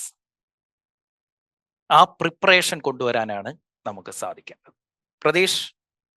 അപ്പം വളരെ സ്ട്രോങ് ആയിട്ടുള്ള ഒരു ടോപ്പിക്കിലൂടെ നമ്മൾ പോയിക്കൊണ്ടിരിക്കുന്നത്. കാരണം ബേസിക്കലി വേർഡ്സ് കമ്മ്യൂണിക്കേഷനാണ് എല്ലാം ചേഞ്ച് ചെയ്യുന്നത്. അത് ലൈവായിട്ടുള്ള എക്സാമ്പിൾ ഏറ്റവും ലാസ്റ്റ് പറഞ്ഞ പോയിന്റ് എന്നാണ് എനിക്ക് തോന്നുന്നത് ഏറ്റവും സ്ട്രോങ് ആയിട്ടുള്ള കാര്യം. കാരണം ആരാണ് പ്രിപ്പയർഡ് ആയിരുന്നുള്ളത് ആണ് കറക്റ്റായിട്ട് നമുക്കിവിടെ കാണാനായിട്ട് പറ്റുന്നത്. ഒരു ചലഞ്ചിങ് ടൈം വരുമ്പം അത് വിന്നേഴ്സിനെ കാണിക്കുമല്ല, ഹൂ വെയർ പ്രിപ്പയർഡ്. അത് ഡിഫെൻഡ് ചെയ്യുന്ന കാര്യത്തിലായാലും അല്ലെങ്കിൽ അത് ഓപ്പറേഷണൽ കണ്ടിന്യൂറ്റി കാണിക്കുന്ന കാര്യത്തിലായാലും ആ ഒരു പ്രിപ്പറേഷൻ ഉള്ള ആൾക്കാരാണ് റിവീൽ ആവുന്നത്, ഒരു പ്രശ്നമില്ലാതെ മുമ്പോട്ട് പോകുന്നത്. അപ്പം ഇതാണ് കസ്റ്റമേഴ്സിനും നമ്മുടെ കൂടെയുള്ളവർക്കും ഫാമിലിക്കും എല്ലാവർക്കും കാണേണ്ടതെന്നുള്ളതാണ് സാർ ഇപ്പോൾ പറഞ്ഞുകൊണ്ടിരിക്കുന്നത്. 4 കാര്യങ്ങൾ നമ്മളിപ്പോൾ നോക്കിയത്. ഒന്ന്, പേടിക്കുന്നതും പേടി കാണിക്കുന്നതും രണ്ടും രണ്ടാണ്. ഓക്കെ, അതാണ് ആദ്യമേ തന്നെ നമ്മൾ പറഞ്ഞു തുടങ്ങിയത്. അതായത് ഡിസ്പ്ലേ പാനിക് എന്നുള്ളതും പാനിക്കും രണ്ടും രണ്ടാണ്. Never display panic. 4 ഓപ്പറേഷണൽ നമുക്കൊരു പ്ലാൻസ് ആണ് നമുക്ക് തോന്നുന്നു. പാനിക്ക് നമ്മൾ കാണിക്കാനേ പാടില്ല. പ്രൈസിങ്ങിലായാലും നമ്മുടെ പുറത്തേക്ക് പോകുന്ന എന്ത് മെസ്സേജും ഇപ്പോൾ ഒരു സ്റ്റേറ്റ്മെന്റ് ആണ്. ഓരോ ചെറിയ വേർഡ്സ് പോലും ഒരു സ്റ്റേറ്റ്മെന്റ്. അതിപ്പോൾ പറഞ്ഞ പോലെ ക്ലിയറൻസ് സെയിൽ എന്ന് പറഞ്ഞാൽ ആ ക്ലിയറൻസ് എന്നൊക്കെ പറഞ്ഞാൽ ഓരോ വാക്കിനും ഇപ്പം അളന്നും തൂക്കിയും മാത്രമേ നമ്മൾ ഉപയോഗിക്കാനായിട്ട് പാടുള്ളൂ എന്നുള്ളതാണ്. അപ്പോൾ നമ്മൾ ഒരു കാരണവശാലും നമ്മൾ പാനിക്ക് ഡിസ്പ്ലേ ചെയ്യാൻ പാടില്ല. ഓപ്പറേഷണൽ സ്റ്റെബിലിറ്റി നമുക്കുണ്ട് എന്നുള്ളത് കറക്റ്റായിട്ടൊരു എക്സാമ്പിൾ സാർ പറഞ്ഞു. എപ്പോഴും നമുക്കൊരു ഒരു ഇതാണ് നമ്മുടെ യൂസഫ് അലിഖാൻ. അതായത് ഇങ്ങനത്തെ ഒരു ചലഞ്ച് ഉണ്ടായാലും നമ്മൾ ഓപ്പറേഷണൽ സ്റ്റെബിലിറ്റി ഉണ്ട് എന്നുള്ളത് കാണും. പ്രത്യേകിച്ച് കൊറോണ വന്നു അന്നേരം അതിൻ്റെ ആ ചെറിയൊരു പേര് മാറ്റി where the world comes to shop എന്നുള്ളതിൻ്റെ കൂടെ where the world come to shop safely എന്നാക്കി. എന്നിട്ട് അവിടെ ഓപ്പറേഷണൽ സ്റ്റെബിലിറ്റി നമുക്ക് കാണിച്ച് തന്നു. നമ്മൾ ഓടുന്നുണ്ട്. അപ്പം നമുക്ക് ഇതൊക്കെ നമ്മളെപ്പോഴും ഒരു മുറിയിലിരിക്കുമ്പോൾ ഉള്ള നമ്മുടെ ധൈര്യം ഡോറ് തുറന്ന് കിടക്കുന്നുണ്ടെന്നുള്ള. ഓക്കെ, ആ ഡോറ് പൂട്ടി എന്ന് പറഞ്ഞാൽ നമ്മുടെ മുഴുവൻ ധൈര്യം സത്യത്തിൽ പോയി. ഓക്കെ, അതാണ് ഒരു രാജ്യം നമുക്ക് കാണിച്ചു തരുമ്പം അതുപോലെ തന്നെയാണ് നമ്മൾ നമ്മുടെ കസ്റ്റമേഴ്സിന് കാണിച്ചു കൊടുക്കേണ്ടതെന്നുള്ളതാണ്. ഫിനാൻഷ്യൽ സ്റ്റെബിലിറ്റി ഉണ്ട് എന്നുള്ളത് നമ്മൾ ഒരു കാരണവശാലും ഈ എഗെയിൻ പാനിക് ആവാതെ ഫിനാൻഷ്യൽ സ്റ്റെബിലിറ്റി നമ്മുടെ കയ്യിലുണ്ട്. ഒരു പക്ഷേ നമ്മളത് ഡിസ്പ്ലേ ചെയ്യുകയും നമുക്ക് ആ ഫിനാൻഷ്യൽ സ്റ്റെബിലിറ്റി ഉണ്ടെന്നുള്ള കാര്യം നമ്മുടെ കസ്റ്റമർ കാണിക്കുകയും ചെയ്ത് അവരും അവരുടെ സ്പെൻഡ് ചെയ്യാൻ വേണ്ടിയുള്ള തയ്യാറ് കാണിക്കും. കാരണം നമ്മുടെ ഫിനാൻഷ്യൽ സ്റ്റെബിലിറ്റി ഉണ്ടെന്ന് കാണുമ്പോഴുള്ള അവരും സ്പെൻഡ് ചെയ്യാനുള്ള ഒരു കോൺഫിഡൻസ് കാണിക്കുകയുള്ളൂ. പലരും അല്ലെങ്കിൽ ഇപ്പം അത് ചെയ്യണമെന്നുള്ള ഒന്ന് ജസ്റ്റ് അവരുടെ മൈൻഡ് ഓപ്പൺ ആകുമ്പോൾ പേഴ്സ് ഓപ്പൺ ആകും എന്ന് പറയുന്ന പോലെ തന്നെ മൈൻഡ് ക്ലോസ് ആകുമ്പം പേഴ്സും ക്ലോസ് ആകുമല്ലോ. അതുകൊണ്ട് നമ്മുടെ ഈ പറഞ്ഞ ഫിനാൻഷ്യൽ സ്റ്റെബിലിറ്റി കാണിക്കുമ്പോൾ ഉറപ്പായിട്ടും ആ ഒരു ഇമ്പാക്റ്റ് കൂടെ ഉണ്ടാവും. ഇതൊരു വളരെ ഹൈ ലെവൽ കമ്മ്യൂണിക്കേഷൻ സ്ട്രാറ്റജിയാണ്. ഒരു വർക്ക് ടൈം പ്രോട്ടോക്കോളാണ്. ഇപ്പം ആക്ച്വലി ഇത് സിമ്പിളായിട്ടായാലും 4 ക്വാഡ്രന്റ് കാണിച്ചുകൊണ്ടിരിക്കും. കമ്മ്യൂണിക്കേഷൻ സ്റ്റെബിലിറ്റി, അതുപോലെ തന്നെ നമ്മുടെ ഫാക്റ്റുകൾ, നമ്മുടെ കയ്യിലുള്ള ഓപ്പറേഷണൽ എബിലിറ്റിയും ഫിനാൻഷ്യൽ എബിലിറ്റിയും ഫാക്റ്റുകളും ഈ മാർക്കറ്റിൽ ഒന്നും സംഭവിക്കുന്നില്ല, അല്ലെ ഇന്ന സെഗ്മെന്റ് ഓൾറെഡി ഗ്രോ ചെയ്യുന്നു, ഇങ്ങനെയുള്ള ഫാക്റ്റുകൾ മാക്സിമം കമ്മ്യൂണിക്കേറ്റ് ചെയ്യുക എന്നുള്ളതാണ് ഈ സമയത്ത് ചെയ്യേണ്ടത്. അത് ഒരു കാരണവശാലും ഫിയർ കമ്മ്യൂണിക്കേറ്റ് ചെയ്യരുത്. അപ്പോൾ 3 കാര്യങ്ങൾ: ഒന്ന് ഓപ്പറേഷണൽ സ്റ്റെബിലിറ്റി, ഫൈനാൻഷ്യൽ സ്റ്റെബിലിറ്റി, അതുപോലെ തന്നെ നമ്മുടെ കമ്മ്യൂണിക്കേഷൻ സ്റ്റെബിലിറ്റിയുടെ ഭാഗമായിട്ടുള്ള നമ്മുടെ ഫാക്റ്റുകൾ മാക്സിമം വളരെ ഡീറ്റെയിൽ ആയിട്ട് പുഷ് ചെയ്യുമോ. നമ്മുടെ ശത്രു പക്ഷത്തുള്ളവരാണെങ്കിലും ഈ കാര്യം തന്നെ ആയിരിക്കും ചെയ്തുകൊണ്ടിരിക്കുന്നത്. കാരണം യുദ്ധം നടക്കുമ്പം ആദ്യം മരിക്കുന്നത് സത്യമാണ്, ആൾക്കാരല്ല. അപ്പം നമ്മളിത് നേരത്തെ മനസ്സിലാക്കിക്കൊണ്ട് കമ്മ്യൂണിക്കേഷൻ സ്റ്റെബിലിറ്റി, ഒരു കാരണവശാലും ഫിയർ കമ്മ്യൂണിക്കേറ്റ് സ്ട്രോങ് ആയിട്ട് ഇത് പറഞ്ഞുകൊണ്ടിരിക്കുമ്പോൾ ആ കോൺഫിഡൻസ് ബിൽഡാവും. പിന്നെ ഏറ്റവും അടിപൊളിയായിട്ട് എനിക്ക് തോന്നിയത് ഭയങ്കര താങ്ക് യു ഫോർ സെയിങ്. എനിക്ക് തോന്നുന്നത് കസ്റ്റമർ സ്ട്രെസ് മോർ ഫേസ്. നമ്മുടെ ഫേസ് ആണ് ലോഗോയെക്കാളിലും വലുത്. ലോഗോയ്ക്ക് ലോജിക് ഉണ്ടെങ്കിൽ അതിന് ഇമോഷൻ ഇല്ല. ഈ സമയത്ത് ഒരു മുഖം കാണാനായിട്ടാണ് ആൾക്കാർ ആഗ്രഹിക്കുന്നത്. നമ്മൾ പല ഇന്റർഫേസ് ഉപയോഗിക്കുന്ന മൊബൈൽ ഇന്റർഫേസ്, കമ്പ്യൂട്ടർ ഇന്റർഫേസ് പലതും. അവർ face is bigger than any interface. നമ്മുടെ ഫേസ് ഏത് ലോഗോയെക്കാളും വലുതാണ്. ഈ 4 പോയിന്റ് എഴുതി വെച്ച് നമുക്ക് ഇതിനെ ബേസ് ചെയ്തുകൊണ്ട് നമ്മുടെ കമ്മ്യൂണിക്കേഷൻ സ്ട്രാറ്റജിയും ആൻറ്റി പാനിക് ആയിട്ടുള്ള നമ്മുടെ ഒരു കോൺഫിഡൻസും നമ്മുടെ കസ്റ്റമേഴ്സിൻ്റെ അടുത്തും നമ്മുടെ കുഞ്ഞുങ്ങളുടെ അടുത്തും വീട്ടുകാരുടെ അടുത്തും പേരൻസിൻ്റെ അടുത്തും ഫ്രണ്ട്സിൻ്റെ അടുത്തും എല്ലാം ഈ സമയത്ത് കാണിക്കേണ്ട ആവശ്യമാണ്. അത് നമുക്ക് ഇന്റേണലി ഭയങ്കരമായിട്ടുള്ള ഒരു ഓപ്പറേഷണൽ സ്റ്റെബിലിറ്റി കൊണ്ടുവരും. പ്രതീക്ഷ മുമ്പോട്ട് പോകാനുള്ള ഒരു ഒരു ധൈര്യം. കാര്യം ഒന്ന് പറഞ്ഞോട്ടെ. പ്രതീക്ഷ പറഞ്ഞ പോലെ ഈ ഫാമിലിയുടെ അടുത്ത് ഞാൻ കഴിഞ്ഞ ദിവസം മായയുടെ അടുത്ത് ചെയ്ത കാര്യം ഇതാണ്. ഞാൻ നമ്മളുടെ റിസർവ് ഫണ്ടിന്റെ എമൗണ്ട് എടുത്ത് ഞാൻ കാണിച്ചു കൊടുത്തു. അക്കൗണ്ട് ഓപ്പൺ ചെയ്ത് ലൈവായിട്ട് കാണിച്ചു കൊടുത്തിട്ട് വേണ്ടി നോക്ക്, ഇത് കണ്ടോ, ഇത് ഇതിന്റെ പേരാണ് റിസർവ് ഫണ്ട്. പ്രതീക്ഷ, അത് അവർക്ക് കൊടുക്കുന്ന ഒരു കോൺഫിഡൻസ് ആണ്. നിങ്ങൾ വിചാരിക്കും ഇതൊന്നും അവരൊക്കെ ഈ സോഷ്യൽ മീഡിയ ഒക്കെ കണ്ട് അവരും ഇങ്ങനെ ഭ്രാന്ത് കയറിയിരിക്കുക. അത് മക്കളായിക്കോട്ടെ, വൈഫായിക്കോട്ടെ, പേരൻസ് ആയിക്കോട്ടെ, അവരെ നമ്മൾ കൃത്യമായി രീതിയിൽ കമ്മ്യൂണിക്കേറ്റ് ചെയ്യുക എന്നുള്ളതാണ് ഇപ്പോൾ നമ്മൾ കാണിക്കേണ്ട ഏറ്റവും വലിയ ലീഡർഷിപ്പ് ക്വാളിറ്റി. പ്രതീക്ഷ, താങ്ക് യു. അത് കറക്റ്റാണ് സാർ. ഒരു കാര്യം കൂടെ ഞങ്ങളിപ്പോൾ ഹാൻഡിൽ ചെയ്യുന്ന ഏറ്റവും കൂടുതൽ ഹൈ നെറ്റ്വർത്ത് ഇൻഡിവിജ്വൽസിനെയാണ് ഏറ്റവും കൂടുതൽ നോക്കുന്നത്. അതായത് ഒരു 5 മില്യൺ 10 മില്യൻ്റെ ഒക്കെ മേളിലുള്ള പ്രോപ്പർട്ടീസ് ബൈ ചെയ്യുന്ന ആൾക്കാർ. ഇപ്പം സ്ട്രോങ് ആയിട്ടുള്ള ഒരു സ്റ്റേറ്റ്മെന്റ് കഴിഞ്ഞ ദിവസം നമ്മൾ കസ്റ്റമറോട് സംസാരിക്കുമ്പോൾ പറയുന്നത്, ഇപ്പം നടക്കുന്നത് ശരിക്കും പറഞ്ഞാൽ മേടിക്കണോ വേണ്ട എന്നുള്ളതാണ്. അല്ല, അങ്ങനത്തെ ഡിസിഷൻസ് അല്ല. അസറ്റ് അലോക്കേഷൻ, അവരെവിടെ അസറ്റ് അലോക്കേറ്റ് ചെയ്യും, ഏത് ചലഞ്ച് കുറവുള്ള സ്ഥലത്താണ് അത് ലൊക്കേറ്റ് ചെയ്തത്. അപ്പോൾ ഈ 4 കാര്യങ്ങളാണ് ഒരു സത്യമായിട്ട് ഒരു പ്രൊജക്റ്റ് ചെയ്യേണ്ടത്. കാരണം നമ്മൾ തീരുമാനം എടുക്കുക, നമ്മൾ ഏത് സ്ഥാപനത്തിലാണ്. നമ്മളും കസ്റ്റമർ ആണല്ലോ, ഏതെങ്കിലുമൊക്കെ സ്ഥാപനത്തിന്റെ കസ്റ്റമറാണ് നമ്മളും. ഓക്കെ, നമ്മൾ ഈ കാര്യം തന്നെ നോക്കിയിട്ടല്ലേ ശരിക്കും പറഞ്ഞാൽ ചെയ്യുന്നത്. ആരുടെ സ്ഥാപനത്തിലാണ് ഏറ്റവും കൂടുതൽ നമുക്ക് സ്റ്റെബിലിറ്റി ഉള്ളത്, അങ്ങനെ തന്നെ നോക്കിയാൽ മതി. ഈ സംഭവം തന്നെ തിരിച്ച് കാണിക്കുക എന്നുള്ളതാണ് ഇതിലൂടെ വളരെ പവർഫുൾ ആയിട്ട്. ഇതൊരു ഉഗ്രൻ ഫ്രെയിംവർക്കാണ്. Thank you. യെസ് പ്രിംസ. ഇതിൽ മെയിനായിട്ട് എനിക്ക് ഷെയർ ചെയ്യാനുള്ള ഒരു കാര്യം എന്താണെന്ന് വെച്ച് കഴിഞ്ഞാൽ, കഴിഞ്ഞ 1-2 ദിവസം ഞാൻ ചെയ്ത ഒരു കാര്യമാണ്. കാരണം യുദ്ധം തുടങ്ങി പിറ്റേ ദിവസം ഞാൻ വന്ന സമയത്ത് ഞാൻ ഓഫീസിൽ സാധാരണ രീതിയിൽ നമ്മൾ വീഡിയോ എല്ലാം പബ്ലിഷ് ചെയ്യുന്നത് എല്ലാം ഫ്രൈഡേ ആണ് നമ്മൾ സാധാരണ വീഡിയോ പബ്ലിഷ് ചെയ്യുന്നത്. പക്ഷെ ഇങ്ങനത്തെ ഒരു സ്പെഷ്യൽ സിറ്റുവേഷൻ വന്ന സമയത്ത് ഇപ്പം നമ്മളെ സംബന്ധിച്ച് നമ്മളെ ഇൻവെസ്റ്റേഴ്സ് പാനിക് ആകാനുള്ള ചാൻസ് വളരെ കൂടുതലാണ്. കാരണം മാർക്കറ്റിൽ വലിയൊരു ക്രാഷ് വരും എന്നത് സ്വാഭാവികമായിട്ടുള്ള ഒരു കാര്യമാണ്. അപ്പോൾ അതുകൊണ്ട് തന്നെ ഞാൻ ഓഫീസിലെത്തിയിട്ട് ഏറ്റവും ആദ്യം ചെയ്ത ഒരു പരിപാടി എന്താണെന്ന് വെച്ച് കഴിഞ്ഞാൽ, അന്ന് ഞാനൊരു വീഡിയോ യുദ്ധവും നിക്ഷേപവും അല്ലെന്നുണ്ടെങ്കിൽ ആ ഒരു ഇതായിട്ട് ബന്ധപ്പെടുത്തിയുള്ള ഒരു വീഡിയോ ഞാൻ അർജന്റായിട്ട് ചെയ്തു. അത് ഞാൻ പബ്ലിഷ് ചെയ്തു. അപ്പോൾ ഇത് പബ്ലിഷ് ചെയ്ത് കഴിഞ്ഞപ്പോൾ തന്നെ സംഭവിച്ചൊരു കാര്യം എന്താണെന്ന് വെച്ച് കഴിഞ്ഞാൽ, അവർക്കുണ്ടായിരുന്ന, അതായത് കസ്റ്റമറിന് ഉണ്ടായിരുന്ന ഇതിനു മുൻപ് സംഭവിച്ച കാര്യങ്ങൾ എന്താണ്, അതിനുശേഷം മാർക്കറ്റ് എങ്ങനെയാണ് റിയാക്ട് ചെയ്തത്, 45 വർഷത്തെ ഹിസ്റ്ററി ആണ് ഞാൻ അതിൽ എക്സ്പ്ലെയിൻ ചെയ്തത്. അപ്പൊ അത് കണ്ടു കഴിഞ്ഞപ്പോൾ തന്നെ കസ്റ്റമറിനെ സംബന്ധിച്ച് അവരെ സംബന്ധിച്ച് അവർക്ക് കിട്ടിയ ഒരു കോൺഫിഡൻസ് എന്ന് പറഞ്ഞു കഴിഞ്ഞാൽ ഭയങ്കര വലുതാണ്. കാരണം എന്താണെന്ന് വെച്ച് കഴിഞ്ഞാൽ, ഇതിപ്പോ താൽക്കാലികമാണ്, ചിലപ്പോൾ കുറച്ച് നീണ്ടു പോകുമായിരിക്കാം. അപ്പൊ അവിടെ ഞാൻ ഏറ്റവും പ്രധാനമായിട്ട് പറഞ്ഞത് എമർജൻസി ഫണ്ട് നമ്മൾ കീപ്പ് ചെയ്യേണ്ട ആവശ്യകത. അതിപ്പോൾ എപ്പോഴും പറയാറുള്ള ഒരു കാര്യം തന്നെയാണ്. പിന്നെ അതോടൊപ്പം തന്നെ ഇപ്പം നമ്മളെ സംബന്ധിച്ച് നമുക്ക് ഇങ്ങനത്തെ ഒരു വാറൻ ബഫറ്റ് പറയാറുള്ള ഒരു കാര്യം ഉണ്ട്, B greedy when others are fearful, B fearful when others are greedy. അപ്പൊ മറ്റുള്ളവരെല്ലാവരും പേടിക്കുന്ന സമയത്താണ് നമുക്ക് മികച്ച ഓപ്പർച്യൂണിറ്റീസ് ലഭിക്കുന്നത്. അപ്പൊ ഇതെല്ലാം എക്സ്പ്ലെയിൻ ചെയ്ത് ഞാൻ ഒരു വീഡിയോ ചെയ്തു.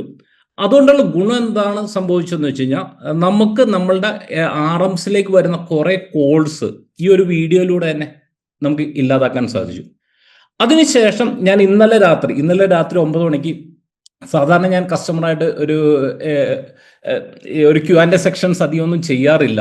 പക്ഷെ ഇന്നലെ രാത്രി ഒരു 9 മണി തുടങ്ങി ഒരു 1.5-1.25 മണിക്കൂറോളം കസ്റ്റമർ അവർക്ക് എന്ത് കൺസേൺ ആണുള്ളത് അത് ഡയറക്റ്റ് ഇത് ചെയ്യാൻ വേണ്ടിയുള്ള ഒരു Q&A സെഷനും ഇന്നലെ ഞാൻ അറേഞ്ച് ചെയ്തു.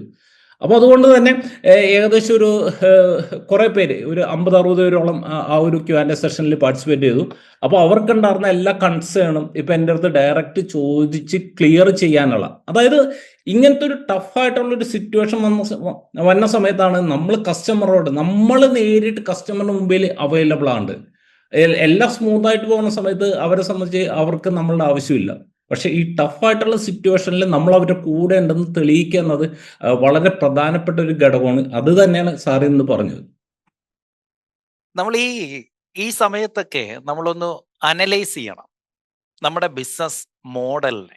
ഇത് നമ്മുടെ മോഡൽ അനലൈസ് ചെയ്യാനും കൂടെ ഉള്ള ഒരു സമയമായിട്ട് കാണണം കേട്ടോ.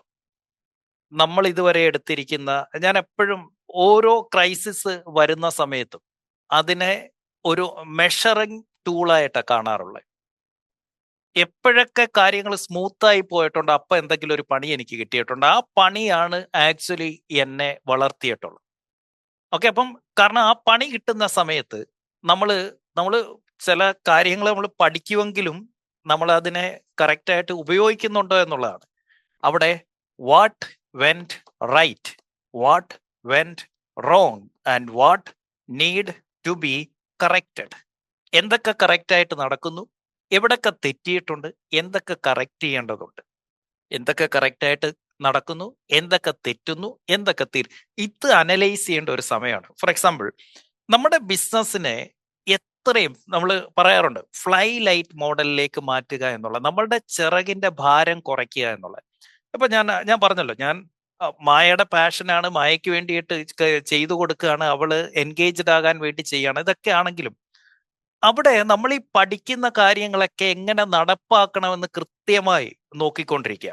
ഫോർ എക്സാമ്പിൾ, ഇപ്പം നമ്മൾ മായയുടെ ഷോപ്പ് നമ്മൾ ഡിസൈൻ ചെയ്യുന്ന സമയത്ത്, അതിൻ്റെ ഒരു ബിസിനസ് മോഡൽ സെറ്റ് ചെയ്യുന്ന സമയത്ത് നമ്മൾ അതിൽ ഈ സ്റ്റോക്ക് എങ്ങനെയാണ്, നമ്മളുടെ ഈ ക്യാഷ് ഫ്ലോ കറക്റ്റ് ചെയ്യാൻ വേണ്ടിയിട്ട് എന്ത് ചെയ്യാം. ഇപ്പം ഞാൻ പഠിപ്പിക്കുന്നതാണ്, നിങ്ങൾ സ്റ്റോക്ക് ഒരുപാട് ചെയ്യരുത്, അത് ഓൺ ടൈം മാത്രം, ജസ്റ്റ് ഇൻ ടൈം മാത്രം ചെയ്യുന്ന രീതിയിൽ സെറ്റ് ചെയ്യണം. ഇതൊക്കെ ഇനോഗ്രേഷൻ ഡേ എന്തായാലും ഞാൻ ഏറ്റവും കുറഞ്ഞത് 100 പേരെ നമ്മൾ അവിടേക്ക് വിളിക്കും. നമ്മുടെ കിങ്സ് ക്ലബ് ആയിക്കോട്ടെ, UAE ടീമിനെ ആയിക്കോട്ടെ, അല്ലാതെ മായയുടെ ഫ്രണ്ട്സിനെ ആയിക്കോട്ടെ, നമ്മുടെ പരിചയക്കാർ 100 പേര്. ഈ 100 പേര് വരുന്നവരെ പ്രതീക്ഷിച്ച് ഞാൻ എത്ര സ്റ്റോക്ക് എടുത്ത് അതിൻ്റെ അകത്ത് വെക്കും? കൺഫ്യൂഷനായിരുന്നു. കാരണം ഈ വരുന്നവർക്കെല്ലാം ഒരു ചെടിയെങ്കിലും അവിടെ നിന്ന് കൊണ്ടുപോകണമല്ലോ. വരുന്നവരെന്തായാലും എന്തെങ്കിലും വാങ്ങിക്കാതെ പോകത്തില്ല. അപ്പം എങ്ങനെയാണ് ഈ സ്റ്റോക്ക് മാനേജ് ചെയ്യാൻ പറ്റുക? അതും ചെറിയൊരു ഷോപ്പാണ്, വെറും 540 സ്ക്വയർ ഫീറ്റേ ഉള്ളൂ. ഇതിൻ്റെ അകത്ത് ഈ പറയുന്ന രീതിയിൽ അപ്പൊ എങ്ങനെ പ്ലാൻ ചെയ്യണം, അതിനെ ഏതൊക്കെ രീതിയിൽ കൊണ്ടുവരാം, അതിങ്ങനെ ആലോചിക്കുന്ന സമയത്ത് ഈ ഫ്ലൈറ്റ് ലൈറ്റ് മോഡൽ നമ്മുടെ ബിസിനസ് മോഡലാണ് നമ്മളുടെ എല്ലാം എന്ന് പറയുന്നതിന്റെ ഒരു ഉദാഹരണമാണ് ഞാൻ പറയുന്നത്. അപ്പൊ ഇതെല്ലാം കൊണ്ടുവന്ന് വെക്കുന്നതിന് പകരം നമ്മൾ കംപ്ലീറ്റ് ഡിസൈൻ അങ്ങ് മാറ്റി ഇത്രേ ഉള്ളൂ. ഈ ഷോപ്പിനെ നമ്മൾ 2ആയിട്ട് തിരിച്ചു. ഓക്കെ, ഇത് ഷോറൂം ഏരിയ ആണ്, ഇത് ഫുൾ ഷോറൂം. ഇവിടെ ഒരു പാർട്ടീഷനുണ്ട്, അതിൻ്റെ അകത്ത് ഇവിടെ നമ്മളൊരു TV വെക്കാൻ തീരുമാനിച്ചു, ഒരു സ്ക്രീൻ, ഇവിടെ ഒരു റൗണ്ട് ടേബിൾ, ഇതിന് ചുറ്റും ഇരിക്കാനും പറ്റും. ഇതിൻ്റെ സൈഡിൽ ഒരു പ്ലേ ഏരിയ, ചെറിയൊരു പ്ലേ ഏരിയ, കുട്ടികൾക്ക് ഈ ലെഗോ പോലുള്ള കുറച്ച് സാധനം. കാരണം ഫാമിലി ആയിട്ടാണ് വരുന്നത്. 2 കാര്യങ്ങളാണ്. ഒന്ന്, ഈ ഡിസ്കഷനിലേക്ക് ഫാമിലി എൻഗേജ്ഡ് ആകണമെങ്കിൽ പിള്ളേർ മറ്റെന്തെങ്കിലും കാര്യത്തിൽ എൻഗേജ്ഡ് ആകണം. പ്രത്യേകിച്ച് ഫാമിലിയാണ് വരുന്നത്, അപ്പോൾ ഉറപ്പായിട്ടും കുട്ടികളെ എൻഗേജ് ചെയ്യിപ്പിക്കണം. അവർക്ക് വേണ്ടിയിട്ട് ഒരു ചെറിയ ഏരിയ സെറ്റ് ചെയ്തു, അവരവിടെ കളിച്ചോളും. ഈ സമയത്ത് ഇത് സെറ്റ് ചെയ്തില്ലെങ്കിൽ ഒന്നെങ്കിൽ പേരൻസിന്റെ ശ്രദ്ധയെ ബാധിക്കും, നമുക്ക് കമ്മ്യൂണിക്കേറ്റ് ചെയ്യാൻ പറ്റില്ല. ഇല്ലെങ്കിൽ ഈ പിള്ളേരിറങ്ങി ഈ ഷോപ്പിലോട്ട് കയറി ചെടികളും പൂക്കളും ഒക്കെ നശിപ്പിക്കാനുള്ള സാധ്യതയുണ്ട്. അതിനേക്കാൾ നല്ലത് അവിടെ ചെറിയൊരു പൈസ ചെലവാക്കി കഴിഞ്ഞാൽ 100-300 ദിർഹംസിന്റെ ആവശ്യമുള്ളൂ. അതായത് 10,000 രൂപയ്ക്ക് താഴെ ആകത്തുള്ളൂ. ഒരു ചെറിയ സ്പേസ്, ഒരു 6 സ്ക്വയർ ഫീറ്റ് ഇതിനു വേണ്ടി മാറ്റി വെച്ച്, അത്രേ ഉള്ളൂ. അങ്ങോട്ട് മാറ്റി വെച്ച് കഴിഞ്ഞാൽ പിള്ളേർ അവിടെ ഇരുന്നോളും, ഫാമിലി ഫ്രീ ആയി, ചെടിയും സേഫായി. ഓക്കെ, ഓരോ തോട്ടിന്റെ കാര്യം പറയാം. എന്നിട്ട് ഈ സ്റ്റോക്ക് എടുത്ത് വെക്കുന്നതിന് പകരം നമ്മൾ കൊണ്ടുവന്ന സ്ട്രാറ്റജി ഇതാണ്. ഇതിൻ്റെ അകത്ത് പാക്കേജുകളാക്കി നമ്മൾ പഠിച്ചു, നമ്മുടെ അസറ്റുകളെ എങ്ങനെ പാക്കേജുകളാക്കണം എന്നുള്ളത്. പാക്കേജ് ആക്കിയത് ഇങ്ങനെയാണ്, നമ്മൾ ഡിസ്പ്ലേ സെറ്റ് ചെയ്യുന്നത് ഇങ്ങനെയാണ്. Okay, 4 package. ഒന്ന്, ഒരു സ്റ്റുഡിയോ അപ്പാർട്ട്മെന്റിന്, ഇത് ഇവിടുത്തെ അവതാരണയെ നോക്കിയിട്ടാണ്, ഇവിടെ എല്ലാം ഫ്ലാറ്റുകളാണല്ലോ കൂടുതൽ. ആ ഒരു സ്റ്റുഡിയോ അപ്പാർട്ട്മെന്റിന് വേണ്ടിയിട്ടുള്ള ചെടികൾ. ഓക്കെ, അത് ഇത്ര ഐറ്റംസ് കാണും, അതിന് ഇത്ര പോട്ട് കാണും, അതിൻ്റെ അകത്ത് ഇന്ന ഇതിനൊരു കോംബോ ആക്കി ഇത്ര കാര്യങ്ങൾ അതിൻ്റെ അകത്തുണ്ടാവും, ഇതിന്റെ പ്രൈസ് ഇന്നതാണ്. അടുത്തത് ഒരു 1 BHK ആണ് എങ്കിൽ അതിൻ്റെ ഒരു ഐറ്റംസ് ഉണ്ടാക്കി, അതിൻ്റെ ഒരു കോംബോ ഉണ്ടാക്കി ഒരു പ്രൈസ് കിട്ടും. അടുത്ത 2 BHK, ഇനി അതല്ല ഒരു വില്ലയാണ് എങ്കിൽ അതിൻ്റെ അകത്ത് ഇന്ന ഇന്ന ഇന്ന കാര്യങ്ങളുണ്ടാവും. അത് ലിവിംഗ് റൂമിലേക്ക് ഇന്നത്, ഡൈനിങ് ടേബിളിലേക്കുള്ളത് ഇന്നത്, ഇന്ന ഇന്ന ഇന്ന സ്ഥലത്തേക്കുള്ളത് ഇന്നത് എന്ന് പറഞ്ഞിട്ട് 4 പാക്കേജ് ആക്കി മാറ്റിയപ്പോൾ, ഫോർ എക്സാമ്പിൾ ഇപ്പം അസ്മലിക്ക വരുന്നു, അതേ സമയത്ത് തന്നെ വിജയൻ ചേട്ടൻ വരുന്നു, ഇതേ സമയത്ത് തന്നെ പ്രതീഷ് വരുന്നു, ഇതേ സമയത്ത് തന്നെ വിജയൻ ചേട്ടൻ വരുന്നു.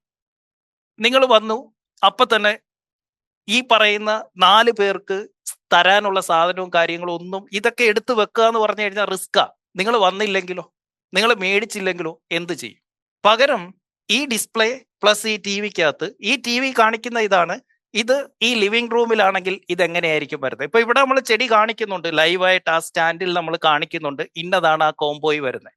അപ്പൊ പ്രതീഷ് വരുമ്പോഴേ ചോദിക്കുകയാണ്, പ്രതീഷ് എന്താണ്, അപ്പാർട്ട്മെന്റിലാണോ വില്ലയിലാണോ? അത് ഞാൻ ഫ്ലാറ്റിലാണ്. ഇനി ഒരെണ്ണം കൂടെ ഉണ്ട് ഓഫീസിന് വേണ്ടിയിട്ടാണ് എങ്കിൽ, അപ്പൊ ചോദിക്കുകയാണ് എവിടത്തേക്കാ, വീട്ടിലേക്കാണോ ഓഫീസിലേക്ക്? വീട്ടിലേക്കാ.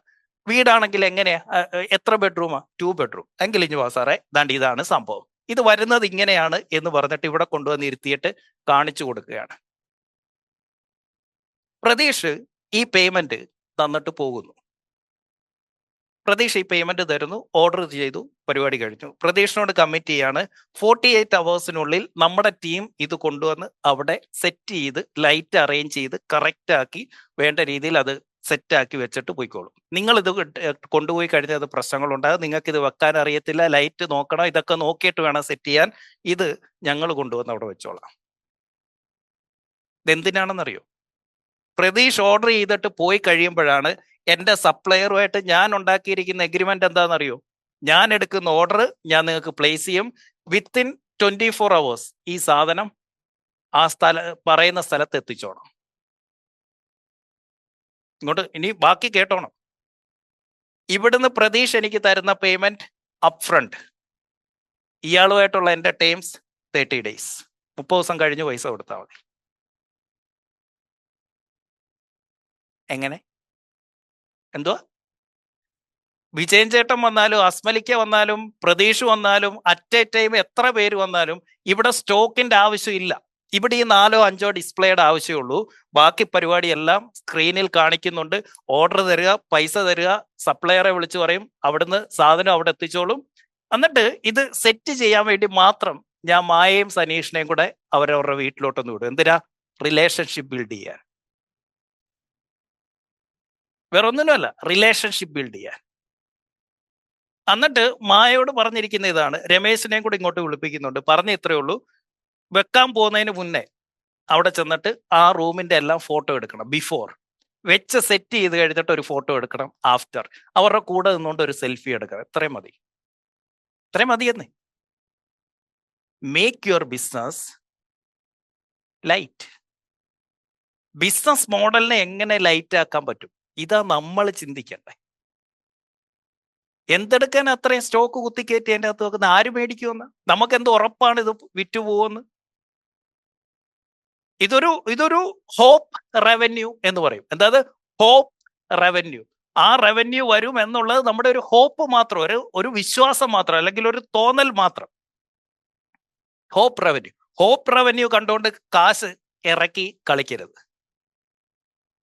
ഇത് സ്ട്രോങ് സപ്ലൈ ചെയിൻ ആണ് ആദ്യം ഉണ്ടാക്കിയത്. അവരോടാ പറഞ്ഞത്, ഞങ്ങൾ ഓർഡർ പ്ലേസ് ചെയ്യും, നിങ്ങൾ സാധനം അവിടെ എത്തിച്ചു തരാം. ഓക്കെ ആണ്, ഏത് വേണമെങ്കിലും ഓർഡർ എടുത്തോ, എത്ര സാധനം വേണമെങ്കിലും ഞങ്ങൾ എത്തിച്ചോളാം, UAE എവിടെ വേണമെങ്കിലും ഞങ്ങൾ എത്തിച്ചോളാം. ഈ സാധനം അവിടെ എത്തുന്നു, 1 മണിക്കൂർ കഴിയുമ്പോൾ, അത് നമ്മൾ 48 hours കമ്മിറ്റ് ചെയ്യുന്നത്. ഇവര് പറഞ്ഞിരിക്കുന്ന സെയിം ഡേ, സാർ രാവിലെ ഓർഡർ തന്നാൽ വൈകുന്നേരം ഇപ്പുറം സാധനം അവിടെ എത്തിക്കാനുള്ള ഫെസിലിറ്റി നമുക്ക്, അവർ 10-30 വർഷമായിട്ട് മാർക്കറ്റിലുള്ളവരാണ്, അവരെത്തിച്ചോളും. അവർ നമുക്ക് 30 to 45 days ക്രെഡിറ്റ് തരും. ഇവിടെ നമുക്ക് കിട്ടുന്ന അപ്ഫ്രണ്ട് പേയ്മെന്റ്. അതാണ് ബിസിനസ് മോഡൽ. സോ എങ്ങനെയൊക്കെ എവിടൊക്കെ ഇപ്പൊ നമ്മുടെ ബിസിനസ്സിൽ കോംപ്ലെക്സിറ്റി ഉണ്ട് എന്ന് കണ്ടെത്തണം, അതിനെ എങ്ങനെ സിംപ്ലിഫൈഡ് ആക്കണം എന്ന് ചിന്തിക്കണം. ഇല്ലെങ്കിൽ ഈ 500 സ്ക്വയർ ഫീറ്റ് ഉള്ള കടയിൽ അസ്മലിക്ക വന്ന് 5 ചെടി എടുത്തോണ്ട് പോയി കഴിഞ്ഞാൽ പ്രതീക്ഷ വരുമ്പോൾ അതിൻ്റെ അകത്ത് ചെടിയില്ല. ഞാൻ എത്ര സ്റ്റോക്ക് വെക്കും, എവിടെ കൊണ്ടുവെക്കും?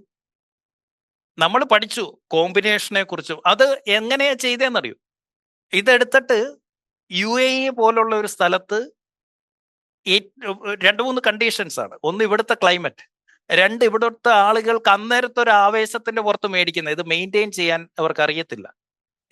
3 ഇവര് നാട്ടിൽ പോകുന്നത്, ഇതെല്ലാം നോക്കിയിട്ട് ഒരു ഒരു ഒരു ടൈം പീരീഡ്, ഈ പ്ലാന്റിന്റെ ലൈഫ് ടൈം നോക്കിയിട്ട് അങ്ങനെയാണ് ഇവിടത്തേക്ക് ഈ മാർക്കറ്റിന് പറ്റുന്ന ലോ മെയിൻ്റനൻസിലുള്ള, ഈ ക്ലൈമറ്റിൽ പറ്റുന്ന, ലോ ലൈറ്റിൽ പറ്റുന്ന ചെടികൾ എടുത്തിട്ടാണ് കോമ്പിനേഷൻ ഉണ്ടാക്കിയത്, കോംബോ.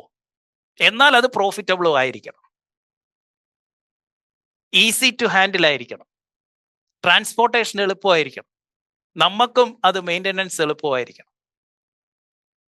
നമുക്ക് നാളെ ഒരു പരാതി വരരുത്, റെക്കറിങ് റവന്യൂ ആയിരിക്കണം അതിൽ നിന്ന് വരുന്നത്. ഇതിന്റെ ഒപ്പം, എല്ലാത്തിൻ്റെ ഒപ്പം നമ്മളൊരു മെഷറിങ് ടൂളും കൂടെ കൊടുക്കുന്നുണ്ട്. അത് എടുത്ത് അങ്ങോട്ട് വെച്ച് കഴിഞ്ഞാൽ അത് കാണിച്ചു കൊടുക്കും, ഇതിൻ്റെ അകത്ത് വെള്ളം കൂടുതലാണോ, ഇതിൻ്റെ അകത്ത് ഓക്സിജൻ ഉണ്ടോ, ഇതിൻ്റെ അകത്ത് എന്തെങ്കിലും നിങ്ങൾക്ക് തന്നിരിക്കുന്ന ആ കുറച്ച് സാധനങ്ങൾ, ഫെർട്ടിലൈസർ ഉണ്ട്, അത് വല്ലതും ഇട്ട് കൊടുക്കണോ എന്ന് ആ ചെടിക്ക് അകത്തോട്ട് അല്ലെങ്കിൽ ആ മണ്ണിൻ്റെ അകത്തോട്ട് ഇറക്കി വെച്ചാൽ ഈ സാധനം ഫ്രീ, ആ ടൂള് ഫ്രീ. അപ്പൊ ഒരു ചെടിക്ക് ഒരു വാട്ടം എന്ന് കാണുമ്പോൾ അവരോട് പറയാം, ടൂൾ ഒന്ന് എടുത്ത് അതിൻ്റെ അകത്തോട്ട് ഒന്ന് കുത്തി നിർത്തിയിട്ട് ഒന്ന് ഓണാക്കിയ നമ്മുടെ ടെമ്പറേച്ചർ നോക്കുന്ന പോലുള്ള ഒരു സാധനം നോക്കുമ്പോൾ അവർക്ക് തന്നെ അതിൻ്റെ അകത്ത് റീഡ് ചെയ്യാം. അതിന്റെ ഒരു സ്ക്രീൻഷോട്ട് എടുത്തൊന്ന് അയച്ച്, അതിന് ഇന്നതാ പ്രശ്നം കേട്ടോ, വെള്ളം കൂടുതലാണ്, അതെടുത്ത് കുറച്ചു നേരം ഒന്ന് ഉണക്കൊന്ന് വെയിലത്ത് പോയി, അല്ലെ വെള്ളം കുറവാ അതിന്. Make your business light weighted. കാരണം ഓപ്പറേഷണൽ സിസ്റ്റം ടൈറ്റ് ആകും തോറും, നമ്മുടെ ഈ സ്റ്റോക്ക് കാര്യങ്ങളൊക്കെ കൂടും തോറും നമുക്കത് ഭയങ്കര ബുദ്ധിമുട്ടായിട്ട് മാറും. ഇപ്പൊ നമ്മൾ പഠിച്ച സാധനത്തിന്റെ പേരാണ് പ്രിംസ, CCC. എന്തായിരുന്നു? Cash circulation cycle. Cash circulation cycle. Cash circulation cycle. Yes. Inventory days plus receivable days minus payable days.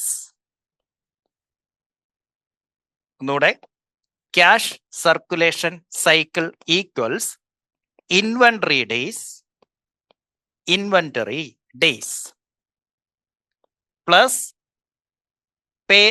receivable days minus payable days. For example, അസ്മലിക്കയുടെ വാട്ടർ ടാങ്ക്. അസ്മലിക്ക ചൈനയിൽ നിന്ന് ഈ സാധനം ഇറക്കുന്നു. ഈ ചൈനയിലേക്ക് ഓർഡർ പ്ലേസ് ചെയ്യുന്നു, പൈസ കൊടുത്തിട്ടില്ല, പക്ഷെ ഓർഡർ പ്ലേസ് ചെയ്യുന്നു. അതിനു വേണ്ടിയിട്ടുള്ള ട്രാൻസ്പോർട്ടേഷൻ പൈസ കാര്യങ്ങളൊക്കെ കൊടുത്തു. അത് കഴിഞ്ഞ് ഈ സാധനം സ്റ്റോക്ക് വരുന്നു. ഇത് വെയർഹൗസിലെത്തി, നമ്മുടെ വെയർഹൗസിലെത്തി. ഈ സ്റ്റോക്കിന് വേണ്ടി എന്ന് നിങ്ങൾ 1 രൂപ ചെലവാക്കുന്നു, 1 രൂപ, അന്ന് തൊട്ട് സ്റ്റാർട്ട് ചെയ്യുന്നു നിങ്ങളുടെ ഇൻവെന്ററി ഡേയ്സ്. അപ്പൊ ഈ സാധനം ഓർഡർ കൊടുത്തു, ട്രാൻസ്പോർട്ടേഷൻ അല്ലെങ്കിൽ ലോജിസ്റ്റിക്സ് അല്ലെങ്കിൽ ആ പറയുന്ന ക്ലിയറൻസിന് വേണ്ടിയിട്ട് നിങ്ങൾ പൈസ കൊടുക്കുന്ന ആ നിമിഷം തൊട്ട് അതിന്റെ ഇൻവെന്ററി ഡേയ്സ് കണക്കാക്കി തുടങ്ങും. അപ്പോ ഈ സാധനം ഇൻവെന്ററി ഡേയ്സ് എന്ന് പറയുന്നത് നമ്മളുടെ വെയർഹൗസിൽ എത്തി എത്ര ദിവസം ഇരിക്കുന്നു അത്രയും ദിവസം വരെ. ചൈനയിൽ ഓർഡർ കൊടുത്ത അന്ന് മുതൽ എത്ര ദിവസം നമ്മുടെ വെയർഹൗസിൽ ഇരിക്കും, ലെറ്റ്സ് സേ അതൊരു 45 ഡേയ്സ് ഇരുന്നു എന്നിരിക്കട്ടെ. ഓർഡർ കൊടുത്ത് ഫസ്റ്റ് പേയ്മെന്റ്, അതിനു വേണ്ടിയിട്ടുള്ള പ്രൊഡക്റ്റിന്റെ പേയ്മെന്റ് അല്ല, അതിന്റെ ട്രാൻസ്പോർട്ടേഷൻ ആകാം, അതിന്റെ ടാക്സിനാകാം, അതിന്റെ ലോജിസ്റ്റിക്സ് ആകാം, അതല്ലെങ്കിൽ ഇനി നിങ്ങൾ നേരിട്ട് പോയതിന്റെ എക്സ്പെൻസ് ആവാം. ആണ് അത് എത്ര ദിവസം വരെ നമ്മുടെ വെയർഹൗസിൽ ഇരിക്കുന്നു, അതാണ് ഇൻവെന്ററി ഡേയ്സ്. അത് 45 ഡേയ്സ് ആണ് എന്നിരിക്കട്ടെ. ഇനി റിസീവബിൾ ഡേ, അതായത് ഈ സാധനം, ഈ വാട്ടർ ടാങ്ക് അസ്മലിക്ക 45-ാമത്തെ ദിവസം ബില്ല് ചെയ്യുന്നു. ബില്ല് ചെയ്യുന്ന ദിവസം 30 ദിവസം ക്രെഡിറ്റ് കൊടുക്കുകയാണ്. അതായത് റിസീവബിൾ ഡേ എന്ന് പറഞ്ഞാൽ 30 ദിവസം കഴിഞ്ഞേ ഇനി കാശ് കിട്ടത്തുള്ളൂ. ചൈനയിൽ അല്ലെങ്കിൽ സപ്ലയർക്ക് എന്നാണ് പൈസ അസ്മലിക്ക കൊടുക്കണ്ടേ? അസ്മലിക്കയ്ക്ക് ലെറ്റ്സ് സേ 30 ദിവസത്തെ ക്രെഡിറ്റ് കിട്ടിയിട്ടുണ്ട് എന്നിരിക്കട്ടെ, 30 ഡേയ്സ്. അതായത് inventory days 45, receivable days customer തരാൻ 30 ദിവസം എടുക്കും, നിങ്ങൾ 30 ദിവസത്തിനുള്ളിൽ പൈസ കൊടുക്കണം. എങ്കിൽ 45 പ്ലസ് 30 75 മൈനസ് 30 45 ഡേയ്സ് ആണ് നിങ്ങളുടെ cash circulation cycle. Which means അസ്മലിക്ക് എന്ത് ചെയ്യണം? 45 ദിവസം റൊട്ടേറ്റ് ചെയ്യാനുള്ള പൈസ എപ്പോഴും കയ്യിൽ കരുതിയേക്കണം. അസ്മലിക്കയുടെ പണം 45 ദിവസം മാർക്കറ്റിൽ കിടന്ന് കളിച്ചുകൊണ്ടിരിക്കുകയാണ്. മറ്റൊരു സിനാരിയോ, ഇൻവെന്ററി ഡേയ്സ്. ഇപ്പൊ ഞാൻ എന്താ പറഞ്ഞേ? ഇപ്പൊ ഞാൻ മായാസ് വേൾഡിന്റെ കാര്യം പറഞ്ഞു. ഇൻവെന്ററി ഡേയ്സ് 0, കാരണം സ്റ്റോക്ക് കടയിലോട്ട് വരുന്നതേ ഇല്ല. സപ്ലയർ അടുത്തുനിന്ന് നേരെ എവിടേക്ക് പോവാണ്?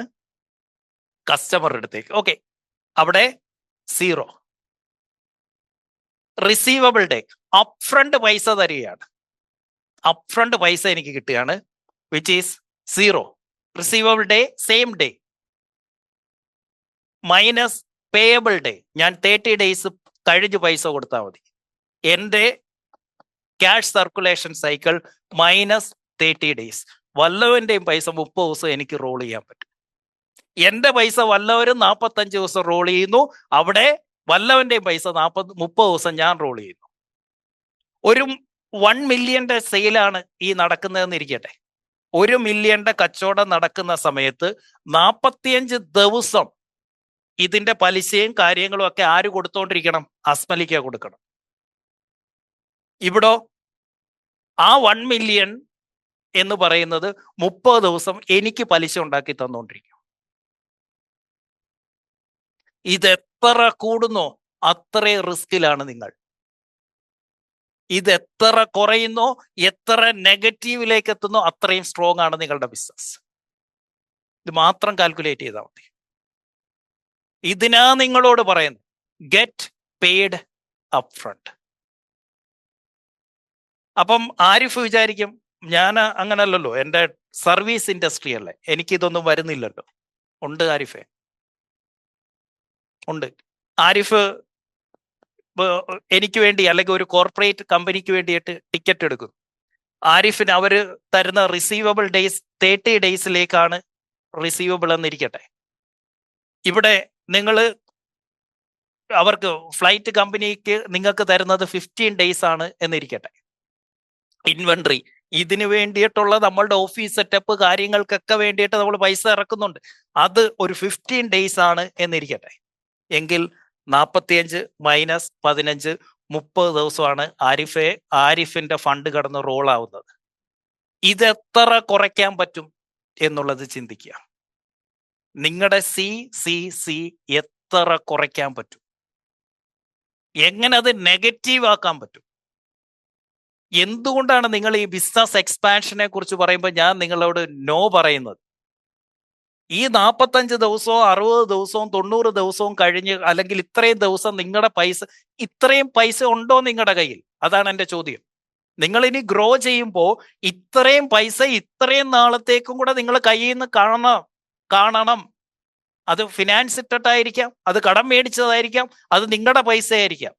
എൻ്റെ ചോദ്യം, ആ ദിവസങ്ങളിലെ പലിശ കണക്കാക്കി കൂട്ടിക്കഴിഞ്ഞാൽ നിങ്ങൾ ചെയ്യുന്ന പല ബിസിനസ്സുകളും പൂട്ടേണ്ടി വരും.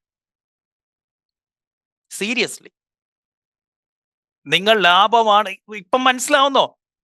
സാറേ, ഞാൻ 80 രൂപയ്ക്ക് മേടിക്കുന്ന 100 രൂപയ്ക്കാണ് വിൽക്കുന്നത്, ഇന്ന് വരെ ഞാൻ ഡിസ്കൗണ്ട് കൊടുത്തിട്ടു, പക്ഷെ എൻ്റെ ഈ കാശൊന്നും ഇല്ല, ഞാൻ ദൂർത്ത് കാണിച്ചിട്ടില്ല, എനിക്ക് ഓവർ സ്റ്റാഫിംഗ് ഇല്ല, ഓവർ എക്സ്പെൻസ് ഇല്ല, പക്ഷെ എൻ്റെ കയ്യിൽ കാശില്ല സാറേ, എനിക്ക് വളരാൻ പറ്റുന്നില്ല സാർ, റോളിങ് മാത്രമേ നടക്കുന്നുള്ളൂ സാറേ, എന്താ പ്രശ്നം? ഇതാ കിടക്കുന്നു. നിങ്ങളുടെ പൈസ എവിടെ പോകുന്നു എന്നുള്ളതിന്റെ പ്രൂഫ് ഇതാ കിടക്കുന്നേ. ഈ ക്രൈസിസ് വരുന്ന സമയത്ത് അല്ലെങ്കിൽ ഇതൊക്കെ ഉണ്ടാവുമെന്ന് വിചാരിച്ച് നമ്മൾ ഈ ഓവർ സ്റ്റോക്കിംഗ് ഒക്കെ ചെയ്യും. ആവശ്യമില്ലാത്ത സ്റ്റോക്ക് നമ്മൾ മേടിച്ചു വെക്കും. ഫ്യൂച്ചർ ഞാൻ വേറൊരു കാര്യം പറയാം, ഇവന്മാർ ഈ 2% ഡിസ്കൗണ്ട് തരാം, 5% ഡിസ്കൗണ്ട് തരാം എന്നൊക്കെ പറഞ്ഞിട്ട് നമ്മളുടെ സപ്ലൈസ് നമ്മളെ കണക്ട് ചെയ്യും. അപ്പൊ നമ്മൾ വിചാരിക്കാം 5% കുറച്ച് കിട്ടുന്നില്ലയോ, എന്താ എടുത്തു വെച്ചേക്കാം. നിങ്ങൾ ഇത് കണക്ക് കൂട്ടാത്തത് കൊണ്ടും അവൻ അത് കണക്ക് കൂട്ടുന്നത് കൊണ്ടുമാണ് നിങ്ങൾക്ക് 5% കുറച്ച് തരുന്നത്. നിങ്ങളെ പെടുത്തു അവൻ. നിങ്ങളുടെ പൈസ എത്ര നാൾ മാർക്കറ്റിൽ വല്ലവന്റെയും കൈ കിടക്കുന്നു എന്നുള്ളതിന്റെ ഉത്തരവാണിത്. ഇങ്ങനെയാണ് റിച്ച് ആളുകൾ കൂടുതൽ റിച്ച് ആവുന്നത്. അതല്ലാതെ സ്റ്റോക്ക് എടുത്തു വെച്ചെന്ന് പറഞ്ഞിട്ടോ, സ്റ്റോക്ക് കൂടുതലുണ്ടെന്ന് പറഞ്ഞിട്ടോ, അത് വില കുറച്ച് കിട്ടിയെന്ന് പറഞ്ഞിട്ടോ. എനിക്ക് മുജീബിക്കയോടൊക്കെ പറയാനുള്ള ഇതാ, ദയവ് ചെയ്ത് വെയർഹൗസുകളുടെ എണ്ണം കൂട്ടരുത്. അതൊരു ചെക്ക് പോയിന്റ് അല്ല. അതൊരു ചെക്ക് പോയിന്റ് അല്ല. അത് നമ്മുടെ സക്സസിനെ സൂചിപ്പിക്കുന്നതല്ല. ഇത്ര കണ്ടെയ്നർ ഇറക്കി എന്നുള്ളത് സക്സസിനെ സൂചിപ്പിക്കുന്നതല്ല. കാരണം നിങ്ങൾ കൊണ്ടുവന്ന് കൊടുക്കുന്നത് ക്രെഡിറ്റില. നിങ്ങളുടെ റിസീവബിൾ ഡേയ്സ് ഹൈ ആണ്, പക്ഷെ പേയബിൾ ഡേയ്സ് വളരെ ലോ ആണ്. ചൈനയിൽ കാശ് കൊടുത്താലേ സാധനം അവിടെ നിന്ന് ഇറങ്ങത്തുള്ളൂ. കറക്റ്റ് ആണോ? കാശ് കൊടുക്കാതെ അവിടെ നിന്ന് സാധനം പുറത്തോട്ട് ഇറങ്ങത്തില്ല, ഗേറ്റ് പാസ് കിട്ടത്തില്ല. പക്ഷെ ഇവിടെ കിട്ടുന്നതോ അപ്പൊ ഈ പറയുന്ന ഇൻവെന്ററി ഡേയ്സോ, ഈ ഷിപ്മെന്റിൽ വരുന്ന ആ ദിവസങ്ങളൊക്കെ ഇല്ലേ, അതൊക്കെ ഇൻവെന്ററി ഡേയ്സാ. ക്യാഷ് കൺവേർഷൻ സൈക്കിള് ശരിക്കും ഒരു കമ്മ്യൂണിക്കേഷൻ സ്ട്രാറ്റജി, ഓപ്പറേഷൻ സ്ട്രാറ്റജിയും ബിൽഡ് ചെയ്യുന്ന ഒരു ഗൂഗിൾ മാപ്പാണ്. അതാണ് ഇപ്പം മനസ്സിലാകുന്നത്. അതായത് നമ്മൾ എന്ത് തീരുമാനം എടുക്കണം, നമ്മൾ എന്ത് തീരുമാനങ്ങൾ ആൾക്കാരോട് കമ്മ്യൂണിക്കേറ്റ് ചെയ്യണം, വെൻഡേഴ്സിൻ്റെ അടുത്തും നമ്മുടെ കസ്റ്റമേഴ്സിൻ്റെ അടുത്തും. അത് വെറുതെ ഒരു വികാരത്തിൻ്റെ ഇമോഷൻ്റെ പുറത്താവരുത്, കറക്റ്റായിട്ട് കാൽക്കുലേറ്റ് ചെയ്ത കണക്കിൻ്റെ പുറത്താവണം എന്നുള്ളതാണ്. അപ്പം ആ കണക്കിൻ്റെ പുറകിലത്തെ ഒരു ഏറ്റവും പ്രധാനപ്പെട്ട ഒരു പോയിന്റാണ് ക്യാഷ് കൺവേർഷൻ സൈക്കിൾ. ആക്ച്വലി ഞങ്ങൾ ഡീറ്റെയിൽഡ് ആയിട്ട് എനിക്ക് തോന്നുന്ന പക്ഷേ ഒരു ഹാഫ് ഡേയുടെ മേളിൽ ഇരുന്നിട്ടാണ് ഈ സംഭവം ശ്രീലങ്കയിൽ വെച്ച് ഇൻ ഡെപ്ത് ആയിട്ട് പോയത്. പക്ഷേ ഇപ്പോഴത്തെ ഒരു സാഹചര്യത്തിൽ എനിക്ക് തോന്നുന്നത് പറയുന്നത് ശരിക്കും ഒത്തിരി ഉപയോഗം എല്ലാവർക്കും വരുന്നതുകൊണ്ടാണെന്ന് എനിക്ക് മനസ്സിലാക്കുന്നത്. കാരണം ഇപ്പം നമുക്ക് ഇതിനെ നമ്മുടെ വെൻഡേഴ്സ് നമ്മളോട് ഇതുപോലെ തന്നെ കമ്മ്യൂണിക്കേറ്റ് ചെയ്യുന്നുണ്ട്, നമ്മൾ നമ്മുടെ കസ്റ്റമേഴ്സിൻ്റെ അടുത്ത് ഇതെങ്ങനെ കമ്മ്യൂണിക്കേറ്റ് ചെയ്യാം. ക്യാഷ് കൺവേർഷൻ സൈക്കിൾ നമ്മുടെ കാൽക്കുലേഷൻ ചെയ്യുന്ന ഒരു വളരെ സിമ്പിൾ ആയിട്ടുള്ള ഫോർമുലയിലാണ്. അതായത് നമ്മുടെ കയ്യിൽ നമ്മൾ മേടിച്ച് വെക്കുന്ന സ്റ്റോക്ക് ഇരിക്കുന്ന ദിവസം, അതായത് ഇൻവെൻട്രി ഡേയ്സ് നമ്മൾ മേടിക്കാനായിട്ട്, അതായത് ഒരു സംഭവം ഓർഡർ ചെയ്ത ദിവസം മുതൽ തുടങ്ങുന്നു നമ്മുടെ കയ്യിൽ നിന്ന്. ചിലപ്പോൾ അത് മേടിക്കാനായിട്ട് അവിടെ പോയ ഉൾപ്പെടെ, ഇപ്പം നേരത്തെ പറഞ്ഞപ്പോൾ ചൈനയിൽ പോയ ഉൾപ്പെടെ, അതിന് ആ പോയ ഉൾപ്പെടെയുള്ള ഡേയെ നമ്മൾ പൈസ കൊടുത്തു, നമ്മൾ ഓർഡർ ചെയ്ത് നമ്മുടെ കയ്യിൽ കിട്ടുന്ന ദിവസം, അതായത് ഒരു ഇൻവെന്ററി നമ്മുടെ കയ്യിൽ നിന്ന് പോകുന്നവരെ, ഒരു സ്റ്റോക്ക് നമ്മുടെ നിന്ന് ഔട്ട് ആകുന്നവരെ, നമ്മുടെ കടയിൽ നിന്ന് ഇൻവോയ്സ് അടിക്കുന്നിടം വരെ, ഇൻവോയ്സ് അടിക്കുന്ന വരെയുള്ള ഡേറ്റ്. ഇൻവോയ്സ് അടിക്കുന്നവരാണ് അതും ഒരു പ്രധാനപ്പെട്ട പോയിന്റ്. കാരണം നമ്മൾ ചിലപ്പം പെട്ടെന്ന് ഇൻവോയ്സ് അടിച്ചൊന്നും വരത്തില്ല. കാരണം പ്രൊഡക്റ്റ് പോയി കഴിഞ്ഞാൽ ചിലപ്പം 4 ദിവസം കഴിഞ്ഞ് ഇൻവോയ്സ് അടിക്കുന്ന കേസുകളൊക്കെ ഉണ്ടാവാം ചിലപ്പോൾ. അപ്പോൾ ആ ഇൻവോയ്സ് അടിക്കുന്ന ദിവസം കാൽക്കുലേറ്റ് ചെയ്താൽ കുറച്ചും കൂടെ ഷാർപ്പാവും. അങ്ങനെയാണെങ്കിൽ കറക്റ്റാണ്. അപ്പം ആ ഇൻവോയ്സ് അടിക്കുന്ന ദിവസം നമ്മൾ മേടിച്ച് വെച്ച മുതൽ നമ്മുടെ കയ്യിൽ നിന്ന് പർച്ചേസ് ഓർഡർ അല്ലെ പർച്ചേസ് ഓർഡർ മുതൽ നമ്മൾ ഇൻവോയ്സ് അടിച്ച ദിവസം വരെ, അതിൻ്റെ കൂടാതെ നമുക്ക് കിട്ടാനുള്ള ദിവസമുണ്ട്. ഇപ്പോൾ നമ്മളിൽ നിന്ന് കസ്റ്റമർ വാങ്ങിക്കൊണ്ട് പോയി, അവർ ചിലപ്പോൾ അപ്പോൾ പേയ്മെൻറ്റ് ചെയ്യുന്നില്ല, ചിലപ്പോൾ അപ്ഫ്രണ്ട് തന്നെ ചെയ്യും. അങ്ങനെയാണെങ്കിൽ റിസീവബിൾ ഡേയ്സ് 0 ആയിരിക്കും. അല്ല, കസ്റ്റമർ 30 ദിവസം കഴിഞ്ഞ് നമുക്ക് പേ തരുന്നുണ്ടെങ്കിൽ നമ്മുടെ റിസീവബിൾ ഡേയ്സ് 30 ഡേയ്സ് ആയി. ഇത് രണ്ടും കൂടെ കൂട്ടുമ്പോൾ നമ്മുടെ കയ്യിൽ മേടിച്ച് വെച്ച സമയം, കസ്റ്റമർ നമുക്ക് വേണ്ടി പൈസ തരുന്ന സമയം, നമ്മുടെ കയ്യിൽ നിന്ന് പേയ്മെൻറ്റ് പോവോ അല്ലാതെയോ നമ്മൾ മേടിച്ച സമയവും നമ്മൾ കസ്റ്റമർ കിട്ടുന്ന സമയം, അതായത് ഇൻവെൻട്രി ഡേയ്സും റിസീവബിൾ ഡേയ്സും കൂടെ ആഡ് ചെയ്യുന്നു. അതിൽ നിന്ന് നമുക്ക് കസ്റ്റമർ പേ ചെയ്യുന്ന ദിവസം കൂടെ നമ്മൾ സപ്ലയർക്ക് പേ ചെയ്യുന്ന ദിവസം, അതെ നമ്മൾ സപ്ലയർക്ക് പേ ചെയ്യുന്ന ദിവസം കൂടെ നമ്മൾ അതിന് മൈനസ് ചെയ്യുന്നു. അപ്പം inventory days plus receivable days minus payable days. ആ പേയബിൾ ഡേയ്സ് കഴിയുമ്പോഴത്തേക്ക് നമുക്ക് അറിയാൻ പറ്റും നമ്മുടെ കയ്യിലുള്ള 1 രൂപ എത്ര ദിവസം സർക്കിൾ ചെയ്തിട്ടാണ് നമ്മുടെ കയ്യിൽ വരുന്നതെന്ന്. അപ്പം ചുരുക്കം പറഞ്ഞാൽ ഈ ഇങ്ങനെ കറങ്ങാൻ പോകുന്ന സമയം, നമ്മുടെ കയ്യിലിരിക്കുന്ന പൈസ നമ്മുടെ കയ്യിൽ നിന്ന് ഇറങ്ങിയിട്ട് കറങ്ങി നമ്മുടെ കയ്യിൽ തിരിച്ചു വരുന്ന സമയമാണ് നമ്മുടെ സക്സസ് തീരുമാനിക്കുന്നത്. അപ്പോൾ ഇത് മൾട്ടി ഫേസറ്റഡ് ആയിട്ടുള്ളൊരു അണ്ടർസ്റ്റാൻഡിങ് ഇത് സാധിക്കും. കാരണം ഇവിടെ ഏതെങ്കിലും ഒരു സ്ഥലത്ത് ഒന്നെങ്കിൽ പേയബിൾ ഡേയ്സ് പേയബിൾ ഡേയ്സ് കൂട്ടാം. നമുക്ക് കസ്റ്റമർക്ക് കയ്യിൽ നിന്ന് പെട്ടെന്ന് തന്നെ അപ്ഫ്രണ്ട് പൈസ വാങ്ങിയിട്ട് നമുക്ക് വേണമെങ്കിൽ സപ്ലയറോട് ഒരു നെഗോഷിയേറ്റ് ചെയ്ത്, ഒരു വിൻ വിൻ സിറ്റുവേഷനിൽ നെഗോഷിയേറ്റ് ചെയ്ത് നമുക്കൊരു 30-40 ആയി കഴിഞ്ഞാൽ നമ്മുടെ ഈ ക്യാഷ് കൺവേർഷൻ സൈക്കിൾ കുറയും. അതല്ല, നമുക്ക് ഇൻവെൻട്രി ഡേയ്സ് കുറയ്ക്കാൻ പറ്റുമെങ്കിൽ നമ്മുടെ കയ്യിലിരിക്കുന്ന ദിവസങ്ങൾ കുറയ്ക്കാം. ജസ്റ്റ് ഇൻ ടൈമിൽ സപ്ലൈ ചെയ്യുമോ, അല്ലെങ്കിൽ നമ്മുടെ കയ്യിലുള്ള ശരിക്കും പറഞ്ഞാൽ നമ്മളൊരു 5% കൂടിയിട്ടാണെങ്കിലും തൊട്ടടുത്തുള്ള ഒരു സപ്ലയറിൽ നിന്ന് മേടിച്ചാൽ നമ്മുടെ ഇൻവെൻട്രി ഡേയ്സ് കുറയുകയാണ് ചെയ്യുന്നത്. ആ 5% നമ്മുടെ കയ്യിൽ നിന്ന് ഈ ക്യാഷ് കൺവേർഷൻ സൈക്കിളിനെ ഒരുപക്ഷെ കുറയ്ക്കാൻ സാധിച്ചിട്ടുണ്ടെങ്കിൽ നമുക്ക് അത്ര ലൈറ്റ് വെയിറ്റ് ആയിട്ട് ഓടാനായിട്ട് പറ്റും. അപ്പം ബേസിക്കലി ഫ്ലൈ ഹൈ മോഡലാണ് ക്യാഷ് കൺവേർഷൻ സൈക്കിൾ കുറവായിട്ടുള്ള മോഡൽ. നമ്മൾ ഒരിക്കലും നമ്മുടെ വെയിറ്റ് കൂടിയിട്ട് നമുക്ക് പറക്കാൻ പറ്റാത്ത സിറ്റുവേഷൻ ഉണ്ടാകുന്നില്ല. പട്ടം പോലെ പറക്കാൻ നമുക്ക് ഏറ്റവും ലൈറ്റായിട്ട് നിൽക്കണമെങ്കിൽ ഈ 3 സ്ഥലത്തും നമ്മൾ നന്നായിട്ട് മാനേജ് ചെയ്യാൻ പറ്റിക്കഴിഞ്ഞാൽ പറ്റും എന്നുള്ള. അപ്പോൾ ഇത് ബേസ് ചെയ്തുകൊണ്ട് വേണം ഓരോ തീരുമാനം എടുക്കാൻ. ക്യാഷ് കൺവേർഷൻ സൈക്കിളാണ് ഡിസിഷൻ എടുക്കാൻ വേണ്ടി ചെയ്യാവുന്ന ഏറ്റവും സിമ്പിൾ മോഡൽ എന്നുള്ള. ഇപ്പം പെട്ടെന്നൊരു പർച്ചേസ് ചെയ്യണമെന്നുണ്ടെങ്കിൽ നമുക്കൊരു പുതിയ ഓഫർ കിട്ടുമ്പം ഈ സമയത്ത് വർഷങ്ങളായിട്ട് ക്യാഷ് കൺവേർഷൻ സൈക്കിള് മാനേജ് ചെയ്യുകയും കാൽക്കുലേറ്റ് ചെയ്യുകയും ചെയ്യുന്ന വെൻഡേഴ്സ് ആയിരിക്കും നമ്മുടെ അടുത്തുള്ളത്. ആ വെൻഡേഴ്സ് നമ്മുടെ അടുത്തൊരു ഓപ്ഷൻ നമ്മുടെ അടുത്ത് പറയുമ്പോൾ അവരത് അത്രയും ഡീറ്റെയിൽ ആയിട്ട് പഠിച്ചിട്ടായിരിക്കും നമ്മളോട് ഈ കാര്യം പറയുന്നത്. അവർക്ക് ഒരു പക്ഷേ 10% കുറച്ച് തന്നാലും അവരുടെ ക്യാഷ് കൺവേർഷൻ സൈക്കിള് ഒരു പക്ഷേ കുറയ്ക്കാനായിട്ട് അവർ നമുക്കിപ്പോൾ ഒരു 5% കുറച്ച് തരുന്നത് അതിനു വേണ്ടിയായിരിക്കാം. അത് മനസ്സിലാക്കാതെ ഈ ഇതിൻ്റെ പുറയിലത്തെ ഈ സയൻസ് മനസ്സിലാക്കാതെ നമ്മൾ പോയി അതിന് ഓക്കെ പറഞ്ഞിട്ടുണ്ടെങ്കിൽ ശരിക്കും നമ്മുടെ ക്യാഷ് കൺവേർഷൻ സൈക്കിൾ കൂടാനാണ് പോകുന്നത്. അപ്പോൾ പ്രോപ്പറായിട്ട് ഈ 3 കാര്യം മാനേജ് ചെയ്യണം എന്നുള്ളതാണ് മനസ്സിലാകുന്നത്. Thank you. യെസ്, അവിടെ നമ്മൾ 2 തരം പ്രൊഡക്റ്റിനെ കുറിച്ച് നമ്മൾ നമ്മുടെ വെൽത്ത് സ്റ്റെയർ കേസ് ടു വെൽത്തിൽ പഠിച്ചിരുന്നു. ഒന്ന് tangible product, 2 digital product. Digital product എന്തുകൊണ്ട് നമ്മൾ ഈ ബില്യൺസ് അല്ലെ ട്രില്യൺസ് ഒക്കെ കേൾക്കുന്നത് IT റിലേറ്റഡ് ആയിട്ടുള്ള കമ്പനികളിലാണ് അല്ലേ? എന്താ ഡിഫറൻസ് എന്നറിയോ? നിങ്ങൾ ഒരു ഫിസിക്കൽ പ്രൊഡക്റ്റ് വിൽക്കുന്ന ഒരാളാണെങ്കിൽ ഇപ്പം നമുക്ക് 2 എടുക്കാം. ഒന്ന് മായയുടെ ചെടി, 2 നമ്മുടെ കോഴ്സ്, നമ്മുടെ ഓൺലൈൻ കോഴ്സ്. മായയുടെ ചെടിക്കകത്ത് എന്ത് വരുന്നുണ്ട്? ഇൻവെന്ററി ഡേയ്സ് വരുന്നുണ്ട്, റിസീവബിൾ ഡേയ്സ് വരുന്നുണ്ട്, പേയബിൾ ഡേയ്സ് വരുന്നുണ്ട്. ഇത് ഇപ്പം ലെറ്റ്സ് സേ നമുക്ക് ഇൻവെന്ററി ഡേയ്സ് എന്ന് പറയുന്നത് 30 ഡേയ്സ് ആണെന്ന് ഇരിക്കട്ടെ. സാധാരണ ഒരു ബിസിനസിന്റെ കാര്യം പറഞ്ഞു 30 ഡേയ്സ് ആണ് നമ്മുടെ പ്രൊഡക്റ്റ് വരുന്നത്, പ്ലസ് 30 ഡേയ്സ് ആണ് കസ്റ്റമർ അത് വരുന്നത്, receivable days payable days 10 days ആണ് എന്നിരിക്കട്ടെ. 50 ദിവസമാണ് വരുന്നത്. ഇതേ സമയത്ത് എൻ്റെ ഒരു ഡിജിറ്റൽ പ്രൊഡക്റ്റിന് വെയർഹൗസ് വേണ്ട, ഡിജിറ്റൽ പ്രൊഡക്റ്റിന് യാതൊരു രീതിയിലുള്ള ഇൻവെന്ററി കോസ്റ്റും ഇല്ല. അതുകൊണ്ട് തന്നെ ഇൻവെന്ററി ഡേയ്സ് 0. ഡിജിറ്റൽ പ്രൊഡക്റ്റ് എല്ലാം തന്നെ വിൽക്കുന്നത് 0 ക്രെഡിറ്റിലാണ്. അതുകൊണ്ട് തന്നെ ഫസ്റ്റ് ഡേ തന്നെ പൈസ കിട്ടും. പറഞ്ഞ മനസ്സിലാവുന്നുണ്ടോ? ഡിജിറ്റൽ പ്രൊഡക്റ്റ് ആയതുകൊണ്ട് പേയബിൾ ഡേയ്സ് എന്ന് പറയുന്നത് ഇല്ല അവിടെ. കാരണം 1 ടൈം പ്രൊഡക്ഷൻ കോസ്റ്റ് മാത്രമേ വരുന്നുള്ളൂ. സോ ഡിജിറ്റലി വരുമ്പോൾ CCC പലപ്പോഴും 0 ആയിരിക്കും. അതുകൊണ്ടാണ് ഡിജിറ്റൽ പ്രൊഡക്റ്റുകളുള്ള ബിസിനസ്സുകൾ വളരെ പെട്ടെന്ന് സ്കെയിലപ്പ് ആവുന്നത്, വളരെ പെട്ടെന്ന് എക്സ്പാൻഷനിലേക്ക് പോകുന്നത്, ഗ്രോ ചെയ്യുന്നത് അതുകൊണ്ടാണ്. കാരണം അവിടുത്തെ CCC വളരെ നെഗറ്റീവോ 0 ആയിരിക്കും, അപ് ഫ്രണ്ട് പേയ്മെന്റ് കിട്ടുന്നത്. പക്ഷെ അതൊരു ടാഞ്ചിബിൾ പ്രൊഡക്റ്റായി മാറുമ്പോൾ, ഒരു ഫിസിക്കൽ പ്രൊഡക്റ്റായി മാറുമ്പോൾ അവിടെ ഇൻവെന്ററി വരുന്നു. ആ ഇൻവെന്ററി വരുന്നത് കൊണ്ട് തന്നെ ഇൻവെന്ററി ഡേയ്സ് വരുന്നു, അത് നമ്മുടെ സ്റ്റോക്കിലേക്ക് വരുന്നു. അത് പിന്നെ കിടന്ന് കളിക്കുന്നത് ആ ദിവസങ്ങൾ വരുന്നത് കൊണ്ടാണ്. അപ്പം 0 നമുക്ക് എത്ര തവണ വേണമെങ്കിലും മൾട്ടിപ്ലൈ ചെയ്യാം അല്ലേ? കാരണം 0. പക്ഷെ ഈ CCC കൂടും തോറും നമ്മളുടെ ബിസിനസ് വളരുകയല്ല, നമ്മളുടെ ബിസിനസ് കൂടുതൽ കൂടുതൽ കൂടുതൽ പ്രതിസന്ധിയിലേക്ക് പോകും.